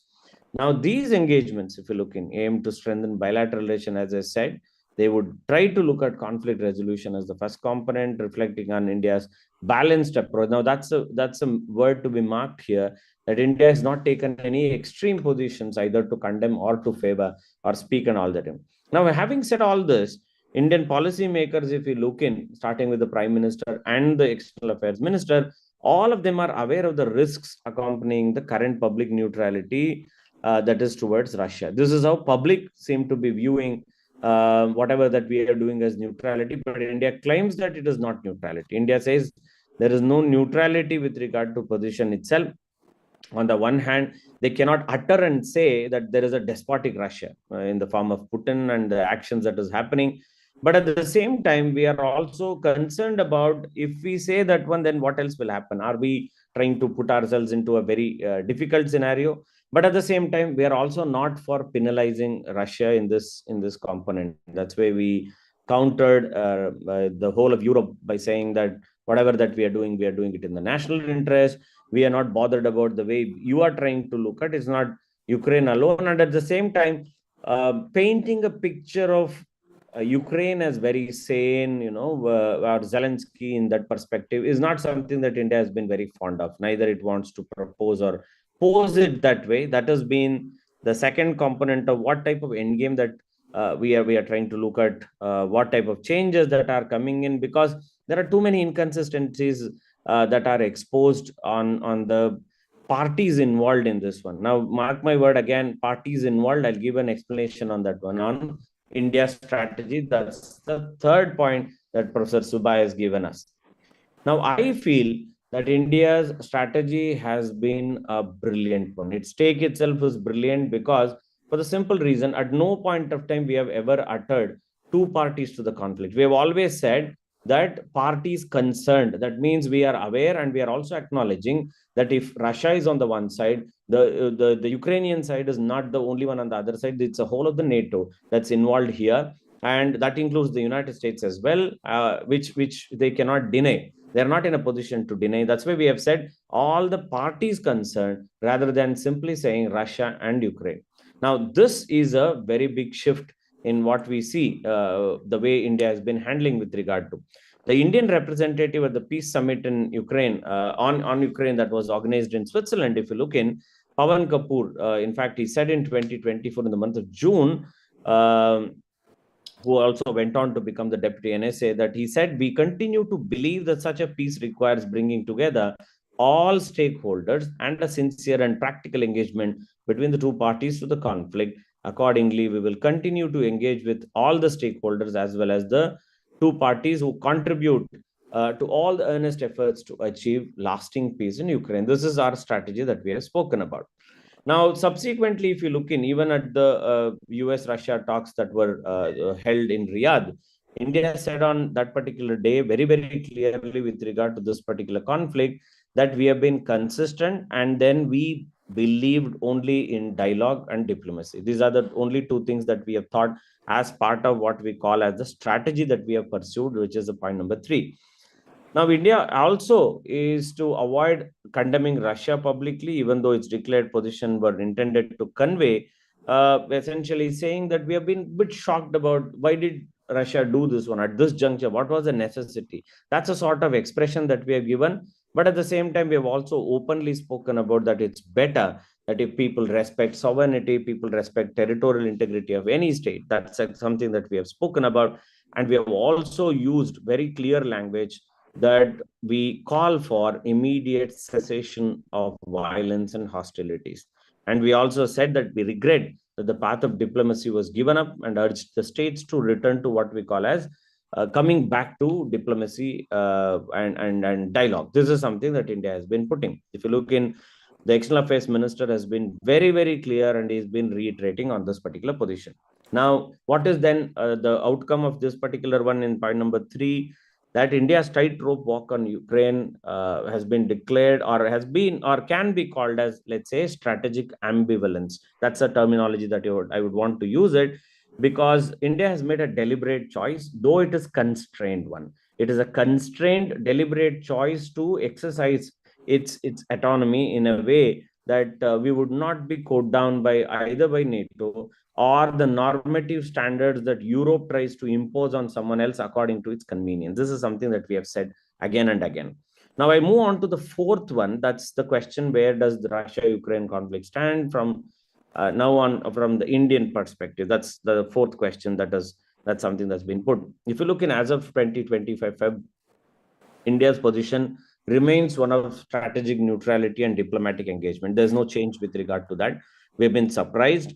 On the one hand, we are a bit jubilant about Mr. Trump coming in, but again, the bit of predictability that comes in, I think by now we have got used to, and we are mentally prepared. The way Professor Subha also introduced someone who was speaking about the United States, I think all the nations are getting prepared to understand that type of surprises, strategic surprises that this individual can bring in.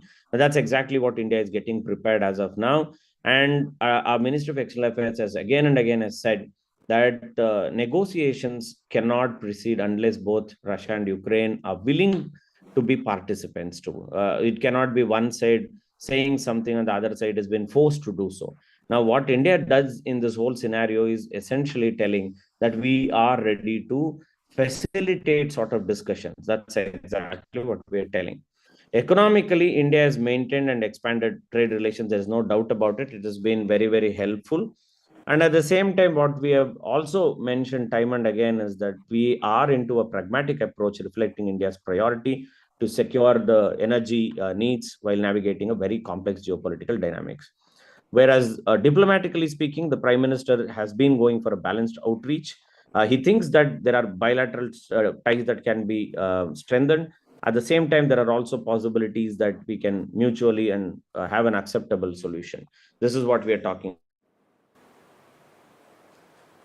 And number 5, I think that with that I should be perhaps trying to look at what next, perhaps in terms of what President Trump has been doing and what India requires here. I think there is an amount of confusion, but I prefer that there are a few scenarios that I look at, just 4, and I'll stop with that one. One is a negotiated settlement where India plays a key role as a mediator, leveraging ties with both Russia and the West.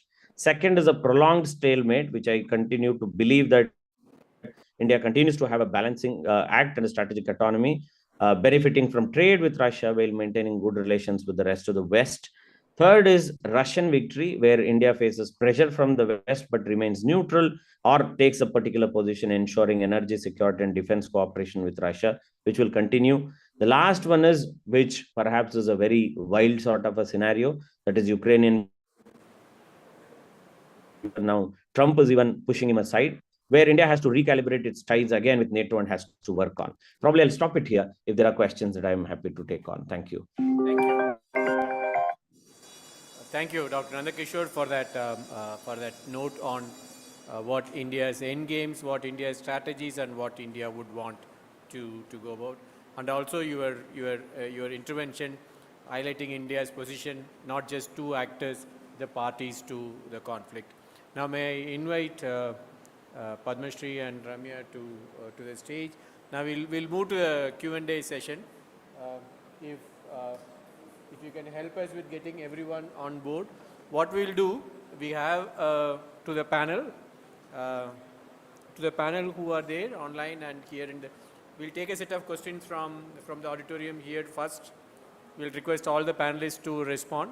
I request everyone, let the questions be to everyone. We will give a minute each to all the panelists after the first round, and then we will, in the second round, we will go to people who have joined us online. Yeah, is that okay with everyone here and everyone online? Who would like to go first? Please, we'll have to be a bit faster. Get everyone online.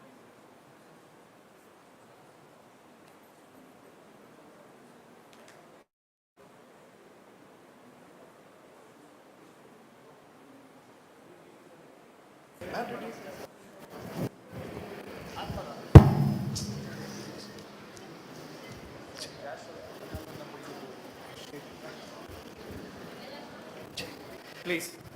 I'm Israel from HSPS, second year, sir. So this question for Padma Shri, Ma'am Padma Shri. What are the most significant geopolitical consequences of the Ukraine-Russia so far, even after 3 years of war? Okay. We'll take a few more questions and then get back to the panel. There are a couple of them here.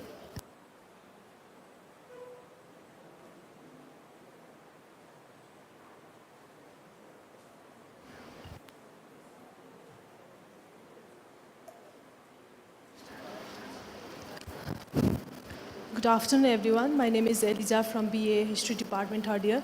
I want to ask question to Ms. Padma Shri that we all know that civilians are the one who always being intensely affected by the wars. So my question is, what initiative have been launched in Ukraine to support the affected civilian? Thank you.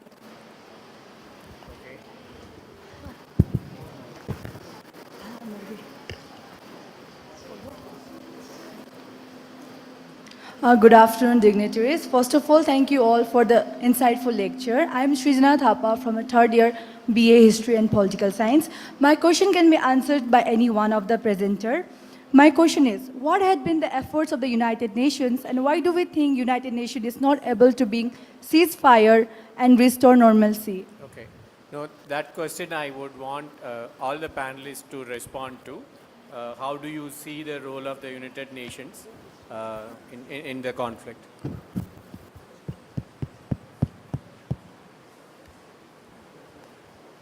Good afternoon to the panelists. My name is Manoja Yadavilli. I'm from final year History Political Science from Christo Jayanti College. So my first question is to Ramya ma'am. Regarding the security question of Europe, recently news has come out that Trump has told Europe that you are responsible for your own security and that USA will not be providing any security to Europe. Basically, how USA flipped from being a benefactor or like a person empathizing with this war to a transactional predator, according to some news, according to a news reporter at CNN. So, with this situation of US backing away, what are the new implications for Europe economically, politically, and also security-wise? And my second question is towards Dr. Amrita. With Trump's turn favoring Russia this time, what can China do? Because Trump a lot of times has shown negative feelings towards China, but favor Russia. So what is the implication between the three that can go on now with the stance that he's taken to the war? Thank you. Anyone else from this side? Okay.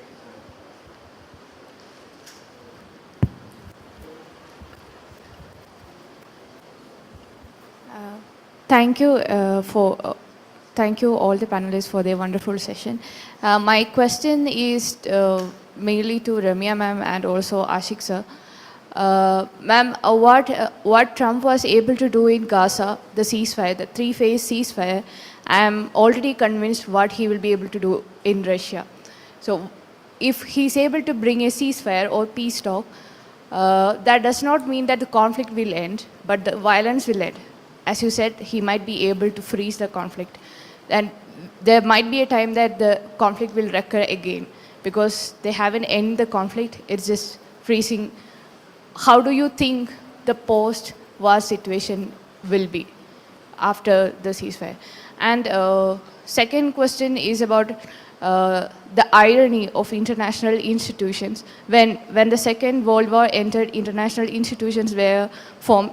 The UN especially was formed by these same great powers to end the aggression by other great powers, like what happened with Germany. And now what we can say is the same US is supporting the aggressor, Russia and Israel. So what do you think, where do you think the international institutions like UN is going? What is the purpose at this point if the main lead, the superpower, is supporting the aggressor? What is the purpose of international institutions? Thank you. Anyone else from the auditorium here? Ritik?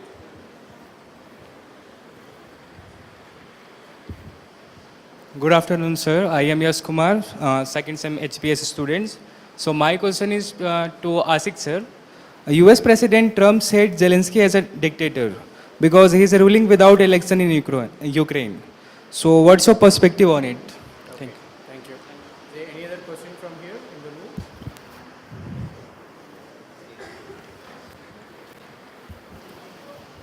Yeah, hello to all the panelists. I am Kanish from third year HSPS. My question can be answered.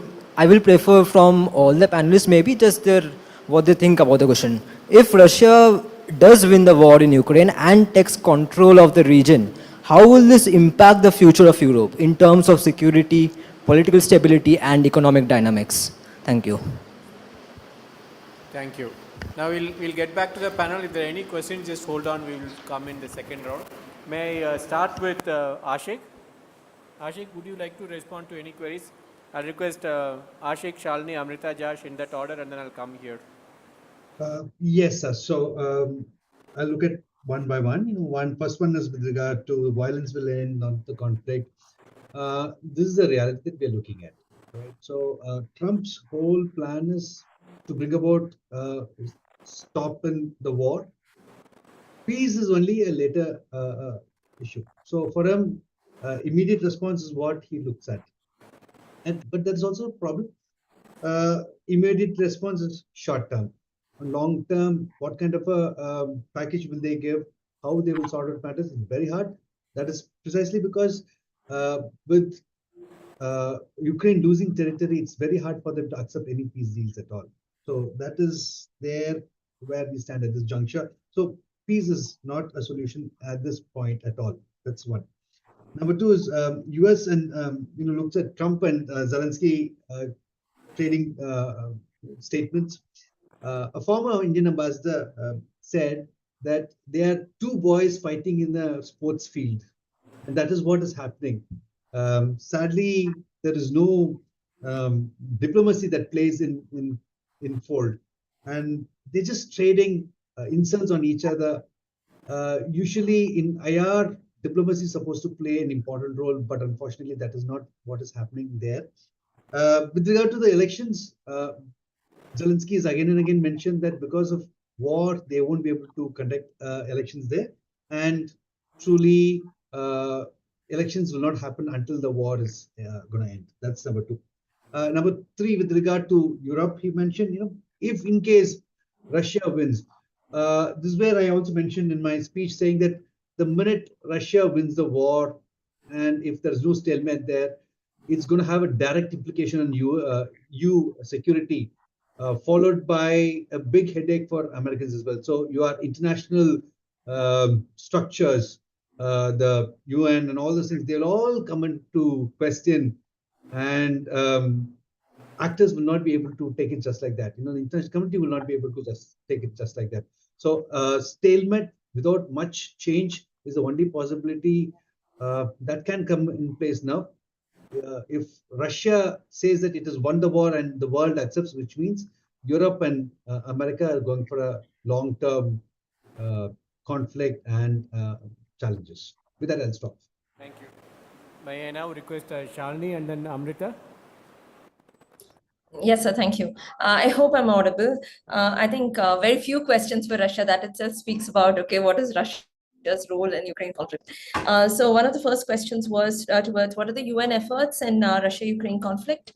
I think since the beginning of the conflict in itself in 2022 onwards, UNGA has definitely condemned Russia's atrocities in Ukraine, has passed several resolutions condemning Russia's occupation or invasion of Ukraine itself.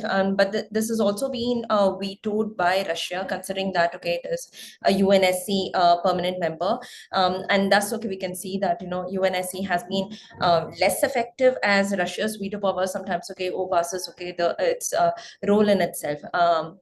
That is towards the resolutions part of, towards Russia's role in the Ukraine conflict. What is, apart from that, what is UN been doing in towards addressing, the concerns of the Ukraine conflict? I would say more towards the humanitarian assistance, humanitarian relief. There have been many such mechanisms or measures as well. One such initiative, which I'm sure all of you are aware about, is the Black Sea Grain Initiative, which has been towards at a very advantageous positions for all the actors involved. And even if we look at what has been primarily the other organs of UN which have looked at the Russia-Ukraine war, condemning Russia's occupation and invasion itself, it has been towards the organs such as ICJ and ICC as well. ICC in fact has condemned, holds Russia accountable for what Mr. Putin has done towards Russia, particularly the war crimes in itself, and also towards the infringement of the international norms or international law in itself. So one aspect of one of the questions, I hope that answered your question. The second aspect is what would happen to Europe, to European security if Russia does win the war. I think primarily from 2022 onwards, since the Ukrainian conflict began, we would see that how the neighboring countries of Russia have seen much more implications towards it. Finland and Sweden have applied for the membership towards NATO, and this itself talks about the situation in Europe and generally, and European Union in generally. So what would happen in the end game for Russia? What would happen? I would see a lot of I would see an escalation in the military situation. I would see a lot of security situation itself, the internal dynamics in both Russia and Ukraine, and definitely towards if suppose there would be a negotiated settlement, I would definitely see towards which is favoring Russia in that front. Europe on a whole would be looking towards war of attrition or a prolonged war. I hope this answered very briefly the questions. Thank you. Thank you. Amrita, can you hear us? Yeah, please. Yeah. Thank you very much. As Shalini has already touched the UN question in detail, I'll just come to the question on what, with respect to, with Trump coming into power, now that his decisions is favoring Russia, what does China have to do, if I'm getting it right? Now, to keep in mind, see, China, as I reiterate, China is one player which is very cautious and calibrated, and it has been very mindful of not upsetting the West, and especially the United States. So what will be China's actions henceforth? We'll see China keeping or playing both the sides, that is more diplomacy, but no full commitment to either Russia or Ukraine or, in US side completely. More economic ties with Russia, that is not going to decline in any, present scenario. However, it would be very mindful and cautious of avoiding any kind of sanctions that hurts Chinese economy. And we are seeing that, Trump, whatever he spoke prior to during his campaigns, but since taking power, somewhere he has actually toned down on China. China is not the only country on which he has raised tariffs. India also ranks in that amongst other countries. And lastly, there will be more strategic patience from Chinese side, that is favorable, watching and monitoring very closely to see how the US, the NATO and Ukraine adapt into the war, as it is inching into the fourth year of the Russia-Ukraine wars. However, China's best case scenario will be, in all this fall of things, will be a prolonged but controlled conflict, if I can argue that, where neither Russia collapses nor the West emerges decisively stronger. So, that's where it will ensure that whether Trump gets it entirely, if a peace deal becomes viable, China would want to be on the high table. So, and being one of the stakeholders that is deciding the post-war order and which is favorable to China. I think so. I'll rest the case here. Thank you.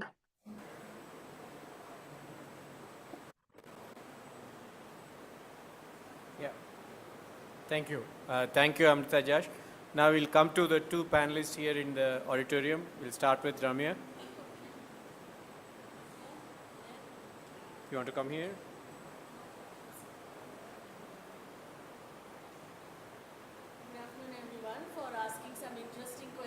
Us. There are three things that I want to answer as a coherent answer to a lot of questions that have come up.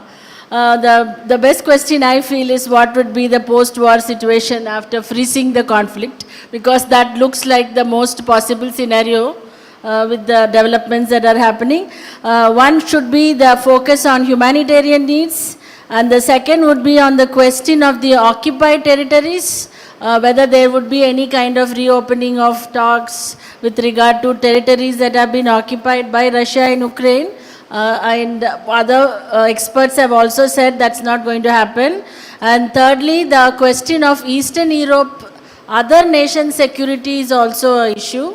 So will it mean that NATO will expand? So these are some interesting areas to look forward to with regard to post-war situation. But we do not see that there will be an absolute peace in Europe if you freeze a war kind. There might be certain pockets of conflicts opening up in future as well. And then there was a question about how do I think what happens to Europe's security concerns. So already Europe is thinking on it. that how they should achieve their own self-reliance rather than depending upon US support in NATO or NATO as such. And I had mentioned about EU defense industry policies. I had talked about European defense industrial strategy. First time they are thinking on it. They have set certain goals to achieve by 2030, where they are talking about 40% of the collective defense needs of EU shall be met by EU itself, so that they can meet their demands within their continent rather than depending outside. Then I also read one interesting article in the World this week of NIAS yesterday about Munich Security Conference of 2025. So maybe that is also another area where they are talking about regional cooperation over security concerns. So that's one add-on. So the interesting things are going to happen to Europe, and it's good for the world as well that Europe begins to concentrate on itself rather than creating trouble elsewhere. And thirdly, I also want to talk about how European defense industries can work for ensuring sustainability of its own needs, and Europe better focuses on deterrence and economic recovery while keeping Russia in check in the scenario of freezing conflicts. About United Nations, I should be the last one to answer about United Nations. United Nations currently have primarily become a humanitarian relief organization defending the rights of the people, defending the rights of the refugees, defending the rights of the workers. So the primary mandate of the United Nations have to be revisited by United Nations and its members themselves. So it's time for UN to reform itself and work according to its own protocol. That is my opinion on United Nations, because we can't say anything how United Nations is working. And lastly, if Russia wins the war, interesting, Russia wins the war, then the other parts of Eastern Europe, former Soviet republics, will all feel even more threatened. So that may create even more aggravated consequences for Europe and the rest of the world. Thank you, sir.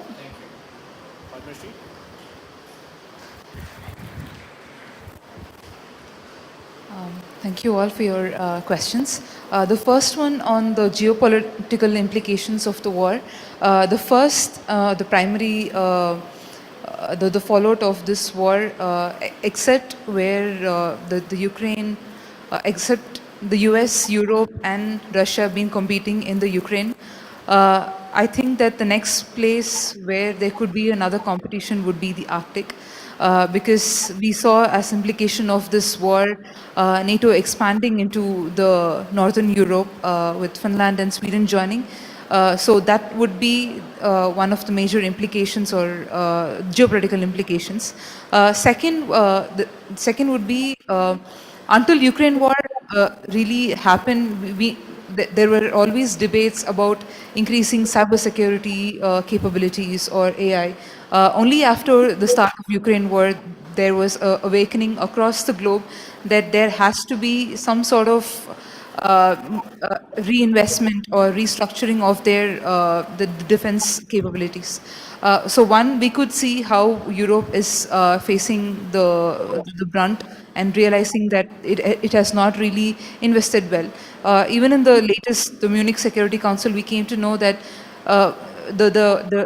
the German elections, the AfD party calling for mandatory conscription, saying that there are no trained personnel to take care of Germany's national defense. So this has started a reawakening. The next would be calling for the energy dependence. Europe and Russia, whatever the circumstances have been in Crimea, the energy partnership has been always close, especially on the eastern Ukraine, let it be in terms of the oil pipelines that's running. So this, the other implication would be Europe diverting or looking inwards for oil production. The last one would be, again, another highlight from the latest Munich Security Council, that there is a risk of multipolarity. With the rise of more conflicts, let it be the Gaza or Ukraine, there is more awareness of guarding the sovereignty or national rights, giving more divergence from the multipolar world. So those are the four implications that I see. In terms of the civilians being affected or humanitarian reliefs, throughout the war, there were a lot of caution and objections that were given. Like for example, US agreed to send landmines to Ukraine. See, landmines have a larger impact on, I mean, like it's not going to be a targeted killing of a Russian force or something. It's definitely going to have an impact. There were global objections and Europe also criticized US for it. But apart from that, there were no strict sanctions or strict measures taken to avoid that. Padmashri? Yes. Thank Yes. you. Thank you. Yeah, I was hoping that we will have one more round of discussions. We are already at 4 o'clock. I think we should move to the concluding session. Let me thank all the panel and request. I hand the floor over to you, ma'am.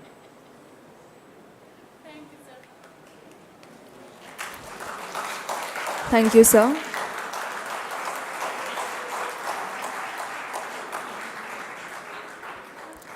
Living in a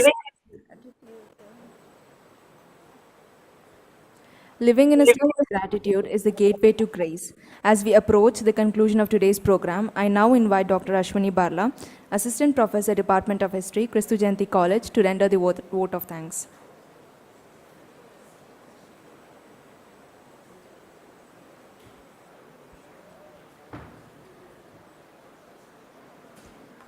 Good evening, everyone. I stand before you to express our heartfelt gratitude to all who made the NIAS-KJC Europe lecture series, 3 years of Ukraine war, actors and games, strategies and issues. As we conclude this insightful event, it is my privilege to deliver the vote of thanks on behalf of the organizing committee. You will find peace not by trying to escape your problems, but by confronting them courageously. You will find peace not in denial, but in victory. J. Donald Walters. Today, as we had gathered to discuss a pressing global issue that has shaped international relations over the past 3 years, the ongoing war in Ukraine, our program, 3 Years of Ukraine War, Actors, Endgames, Strategies, and Issues, has provided us with critical insights into this multifaceted conflict. As we reflect on the endgames and strategies discussed today, it is evident that the path to resolution remains complex. The war has not only reshaped regional geopolitics but also raised critical questions about sovereignty, security, and international law. The ongoing stalemate and recent military developments underscore the urgency for diplomatic solutions to prevent further escalation and humanitarian suffering. As we move forward, from this insightful discussion, it is fitting to acknowledge the collaborative efforts of our esteemed partners who have made this event possible. First and foremost, I extend our sincere thanks to the National Institute of Advanced Studies, NIAS, Science, Technology, and International Relations Program, and the Department of History, Christu Jayanti College, for organizing this event. We are also grateful to the Department of Political Science, Madras Christian College, and the Department of International Relations, Maharaja's College, University of Mysore, for their collaboration. A special thanks to our esteemed principal, Father Dr. Augustine George, for his insightful introductory remarks that set the tone for our discussions. Your leadership and vision continue to inspire us all. We also thank Ms. Ramya, Coordinator, Department of History, Christu Jayanti College, and Mr. R. Sridhar, Associate Professor, Madras Christian College, for their welcome address. I would also like to acknowledge the efforts made by Dr. Subhachandran of NIAS for organizing this event and all the research associates from NIAS for always rendering their supports. Thank you. A special thank you to our speakers, Ms. Padmashri, Dr. Shalini, Professor Ramya, Dr. Ashik, Dr. Amrita, and Dr. Nand Kishore for sharing their valuable insights on the Ukraine war. Your expertise has enriched our understanding of the actors' endgame strategies and issues involved. Additionally, I want to express my gratitude to the faculty members from different departments who came to participate in the panel discussion today. To the organizing committee and volunteers, thank you for your meticulous planning and tireless efforts. Your dedication behind the scenes has ensured the smooth execution of the event. Lastly, a big thank you to all the attendees for your presence and participation. Your enthusiasm and engagement in the discussions have made this event a success. I would like to conclude by sharing a quotation by Leo Buscaglia. Too often, we underestimate the power of a touch, a smile, a kind word, a listening ear, an honest compliment, or the smallest act of caring, all of which have the potential to turn a life around. Thank you all once again for your support and participation, and have a great day. I remain.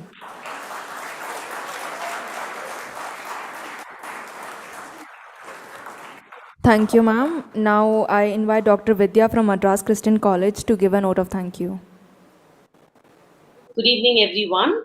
As we conclude this very insightful discussion on 3 years of the Ukraine war, actors, endgame, strategies, and issues, it is very evident that this conflict has had far reaching implications beyond the immediate battlefield. And what began as a military confrontation has now transformed into a prolonged geopolitical struggle, and it has shaped global security, economic stability, and strategic alignments. And this war has, in fact, tested Ukraine's resilience. It has demonstrated Russia's adaptability. It has compelled all the major global players, be it Europe, US, China, and India, to reassess their foreign policy approaches. And as our panelists pointed out today, one of the key takeaways from today's discussion is that this war is no longer just about Ukraine and Russia. It has become a larger contest of power, influence, and narratives. For Europe, this war has reinforced internal unity. It has led to expanded military cooperation and even historic policy shifts. And if you look into if you think of US, it has remained a key supporter, but the shifting domestic political climate has also raised many questions about the long-term sustainability of its involvement. And China continues to navigate a very complex position. On one hand, it is maintaining economic ties with Russia, while at the same time, it also tries to avoid outright confrontation with the West. And India has taken a very pragmatic approach, I should say, where one side we balance strategic autonomy with diplomatic engagement, benefiting from energy imports, while at the same time, we're also advocating for dialogue and a very peaceful resolution. And if you look at North Korea, the participation of North Korean soldiers in Russia's aggression against Ukraine and its potential stand on the possible US Russia deal to end the war in Ukraine has been an issue of concern. There has also been many economic repercussions. The war has reignited discussions on defense spending, self reliance in arms production, and the limits of international institutions in conflict resolution. And as we look ahead, there are many questions that remain unanswered about the possible endgames, whether the war will result in a prolonged stalemate, that there's going to be a negotiated settlement, or even larger escalation involving new actors. So, hearing from our panelists today has been truly enriching. It has enriched our understanding of the issue. And on behalf of the Department of Political Science, Madras Christian College, I extend my sincere gratitude to our eminent speakers, to the NIAS Science, Technology, and International Relations Program, the Department of History, Christu Jayanti College, for hosting this very important discussion, and the Department of International Relations, Maharajas College, University of Mysore, for the collaboration. This panel has been immensely beneficial to both our students and faculty, providing very critical insights and diverse perspectives that will undoubtedly enrich our academic engagements. And this Ukraine war is a stark reminder that conflicts, even though seemingly distant, have global consequences. And it is discussions like these that help us understand the complexities of international relations. And as a department, we look forward to more such collaborations that foster very meaningful exchanges and collective scholarship. Thank you very much.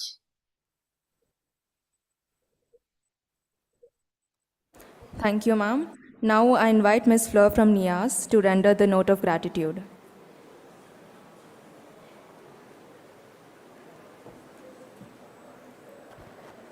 Hi all, I'll just make this quick. I would like to conclude this session of 3 years of Ukraine war and extend my heartfelt gratitude to everyone here. First and foremost, our deepest gratitude goes to our speakers, Ms. Padmashri Anandan, Dr. Shalini, Professor Ramya, Dr. Ashik J. Bonofa, Dr. Amrita Jaj, and Dr. Nanda Kishore for sharing their perspectives on Ukraine. Secondly, a sincere thank you to Christu Jayanti College for organizing this in collaboration with the University of Mysore and Madras Christian College. We also extend our appreciation to the faculty and to the students for their participation. Once again, thank you for being a part of this academic endeavor. We look forward for more such discussions in the future. Good night.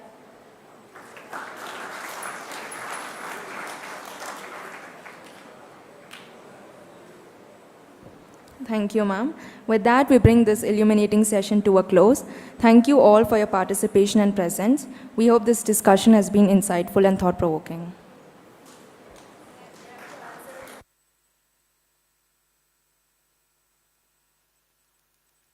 A Google form will be circulated. I request everyone to fill the form and a QR code will be displayed. So please scan that. I request everyone to gather for a group photo.